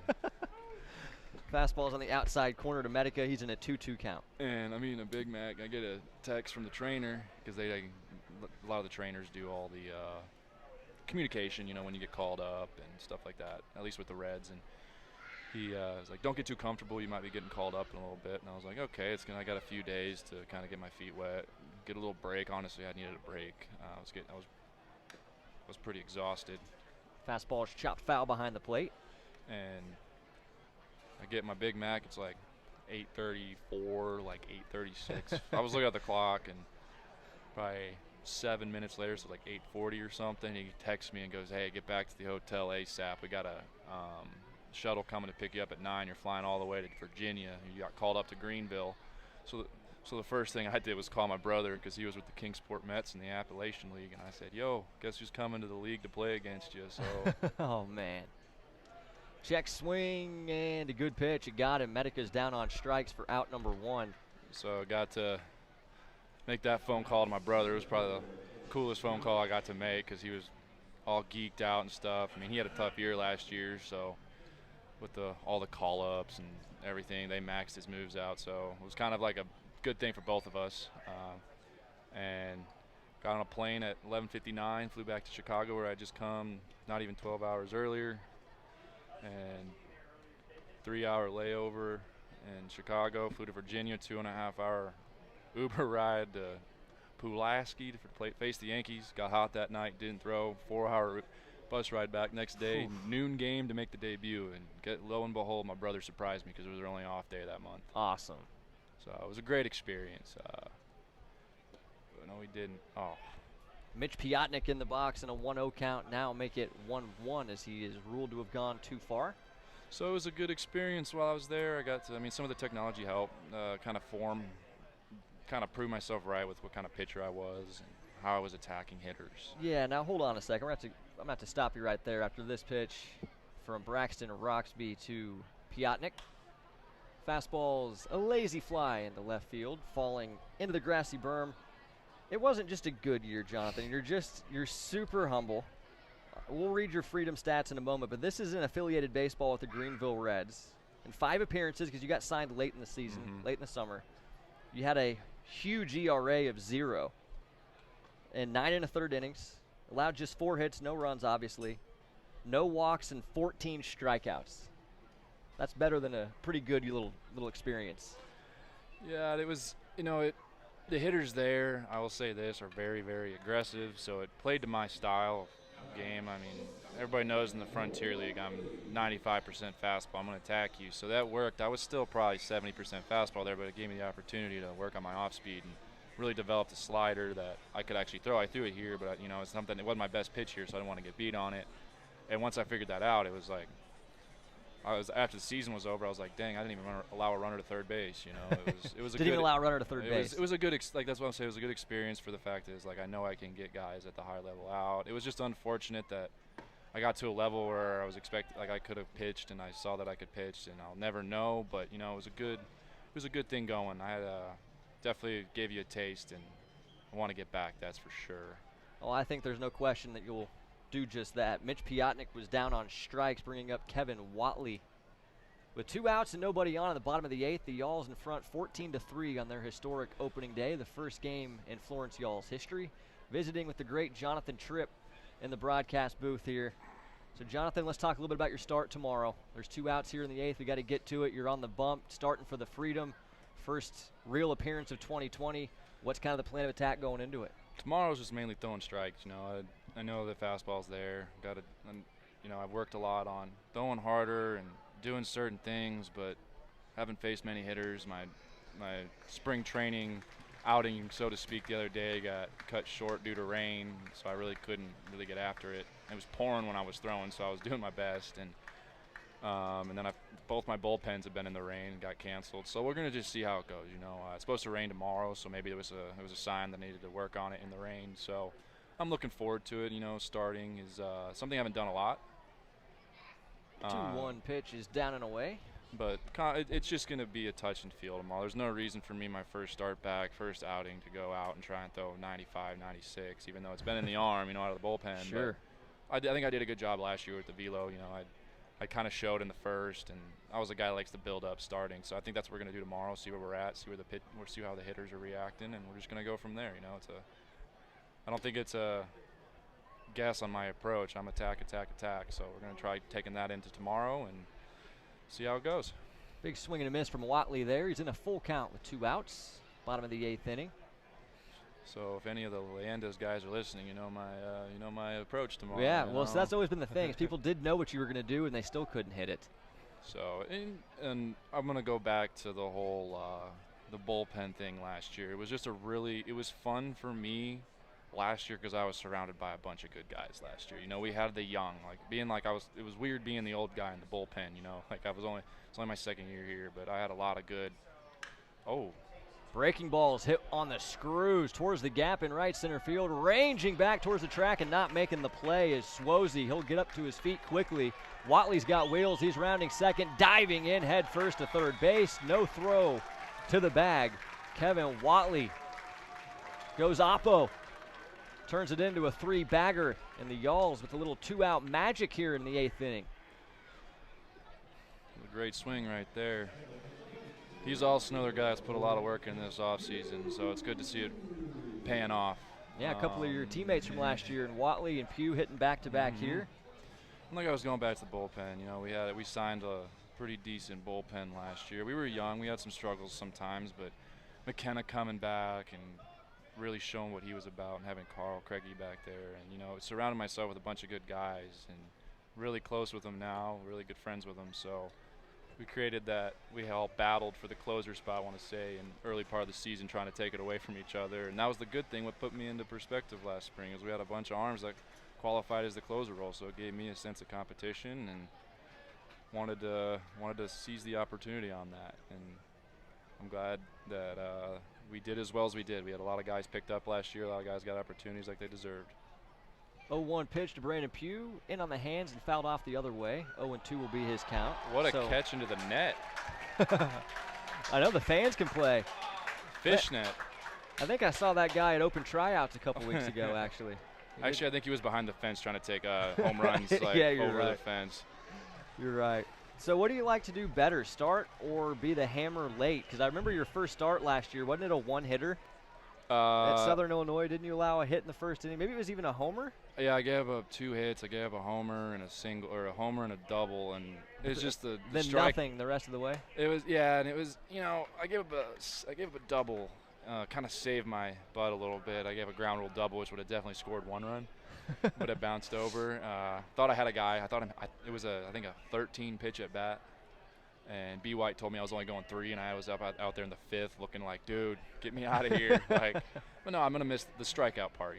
Just racking up the strikeouts out of the pen. So starting is just going to be a little bit different on that. You're going to have to establish more. Out of the bullpen, I'm going to attack you no matter what your zones were. Now that the guys are seeing you 2-3 times through the order, it's going to definitely play. It's going to test my off speed a little more, which I need. That's what you have to have at the next level, is to have some plus off speed. So I've been working hard on that. So, it's going to be a true test this summer. But I'm looking forward to see where we're at too, what I need to work on and everything. Count is 1-2 on Brandon Pugh. Braxton Roxby goes breaking ball, left it up, swung on and missed. Pugh down on strikes.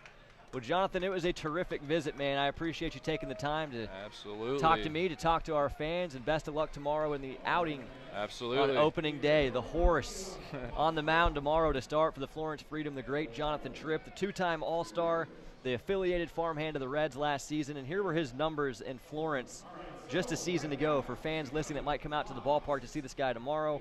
ERA 1.06 in 27 games, 42 in the third innings, 28 hits, only 8 runs. 5 of those were earned. Let's look out the strikeout to walk ratio. 41 Ks, 10 walks. You like pitching, you like dominance, you like Jonathan Tripp. Thank you so much, man. Thanks again. Absolutely. It's fun as always, man. Great to be on. Had a blast. We now go to the top of the 9th. It's 14-3. Florence Yalls in front on opening day at UC Hell Stadium. Keep it locked right here on the Florence Yalls Broadcasting Network. That was fun, sir. I can't hear anything right now. Chris Collinsworth here. Western and Southern can help you translate your financial needs. Start with a free, no-obligation insurance checkup. It doesn't take long, and it's a great way to find out how to protect your family's future. Talk to a financial translator today. Call our Northern Kentucky office at 859-426-3300. That's 859-426-3300 for your free, no-obligation review. Compensated endorser, Western and Southern Financial Group, Cincinnati, Ohio, R5-1307. At Gentle Touch Grooming, your pet is treated with care and will look beautiful. Give your dog or cat the spa day they need. Gentle Touch offers spa baths, deluxe spa baths, full haircuts, and nail trimmings. Book an appointment today at 859-283-1373. That's 859-283-1373. Gentle Touch will even offer 10% off just for mentioning this ad.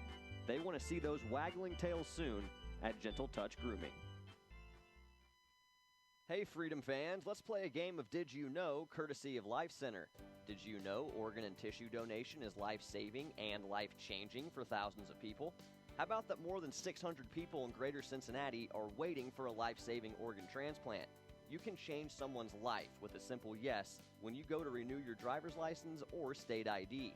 Say yes and register to be a donor. Visit lifepassidon.org for more information or to register online. Life. Pass it on.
Toyota is making a difference right here in America, investing $23 billion, helping create over 470,000 jobs, building over 25 million vehicles here, including Toyota Camry, America's best-selling car. One of 11 different Toyotas built in the USA, with Toyota Care 2-year no-cost maintenance included. For all Toyota offers, go to buyatoyota.com. Toyota, let's go places.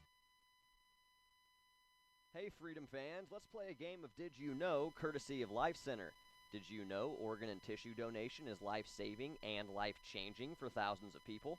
How about that more than 600 people in greater Cincinnati are waiting for a life-saving organ transplant? You can change someone's life with a simple yes when you go to renew your driver's license or state ID. Say yes and register to be a donor. Visit lifepassedon.org for more information or to register online. Life, pass it on.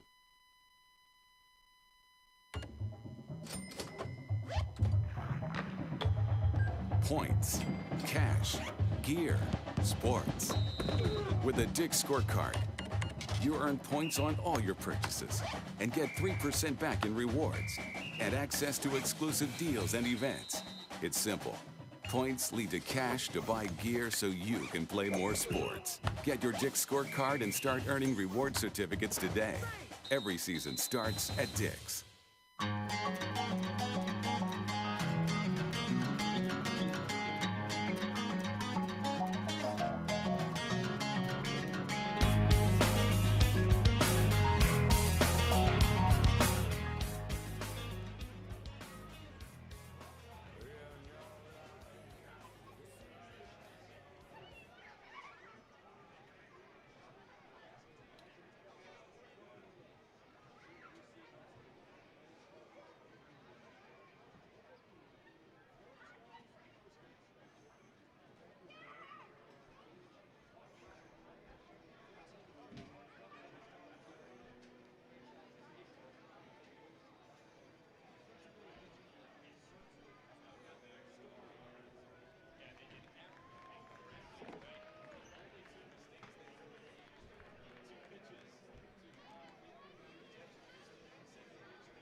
Ball right now, top 30 prospect, 6th round pick. You talked about it, did have a little bit of an inauspicious start. First guy faced, hits a homer, then he beans the next guy. Maybe it was some of the home crowd jitters, hometown jitters, but he certainly turned it on, and you got to see a lot of what makes that guy so exceptional on the bump. Oh, yeah, no doubt. He was phenomenal, and like you said, he gives up the home run on the second pitch, hits a batter, but settles in after that, didn't give up any other runs the rest of the way. The Y'all's pitching staff as a whole gave up those 2 runs going forward. Again, off the bat of Devin Hairston, the 2-run shot later in the 7th, but the Freedom batting order, or the Y'all's batting order, able to pick up the pitching staff on those 3 runs, and Aaron, this game was never really in doubt. No, it certainly wasn't. The Florence Y'alls did a great job tonight offensively. 14 runs, more than enough for their guys. In fact, plenty of guys got opportunities to pitch tonight. 1, 2, 3, 4, 5, 6 guys got the opportunity to throw. 14 runs is good support for whoever's out there. So tip of the cap to really the entire 1 through 9 of the Florence Y'alls offensively in this game, for setting the tone. Really, if you can put together complete efforts like this, offensively, defensively, this 4-team mashup called the Battle of the Bourbon Trail should be a lot of fun to watch here in Florence. Oh, yeah, no doubt. No doubt. So much affiliated talent on all 4 of these squads. I mean, even if you look here at the Lexington Legends roster, Ben Revere, former Major League star Ben Revere, a native of Lexington, Kentucky, went to Lexington Catholic High School. He's on the Legends roster. We didn't see him here tonight. Potentially could be a situation where he's only playing when the games are in Lexington. We don't really know. That's a little bit to be determined, but is on the roster. So you look between him, Bennett, some of these other guys, there's a lot of affiliated talent to go along with a lot of very good Frontier League talent that we have seen in the past. And this is a great opportunity for fans in the Cincinnati area and the Lexington area to see really high-quality baseball. You might say, well, this is the Frontier League, but a lot of these guys aren't Frontier League guys. It's a mix of both. And if you have a chance, if you have a night and you feel comfortable coming out to the ballpark, it is a phenomenal opportunity to see some really, really high-quality talent. And that's, speaking honestly, that's not even trying to promote, you know, as the team broadcaster, that's not trying to necessarily even just promote the team. It's really trying to say to you as the fan listening from home how good this talent is here on the field. Yeah, there's no question. You want to come out if you get the opportunity, whether you're in Lexington and can go to their ballpark, or in Florence and you can come out to ours, or even if you're somewhere else and want to watch good baseball. There's not a lot of baseball being played, especially at a pro caliber level in the country right now, but it certainly is in Florence and Lexington for the next couple of months. And as far as Frontier League guys are concerned, even if a lot of the guys are, look who you're talking about, though. The Florence Freedom, 16 guys sent to affiliated baseball in the last couple of years alone, with Dennis Pelfrey at the helm. Brian White certainly going to continue that trajectory. So even if they are Frontier League guys, a lot of those aren't here long. That's what we've gotten used to here in Florence. But certainly a great mix of affiliated guys as well on both sides of the ledger, and we will see plenty more of them tomorrow.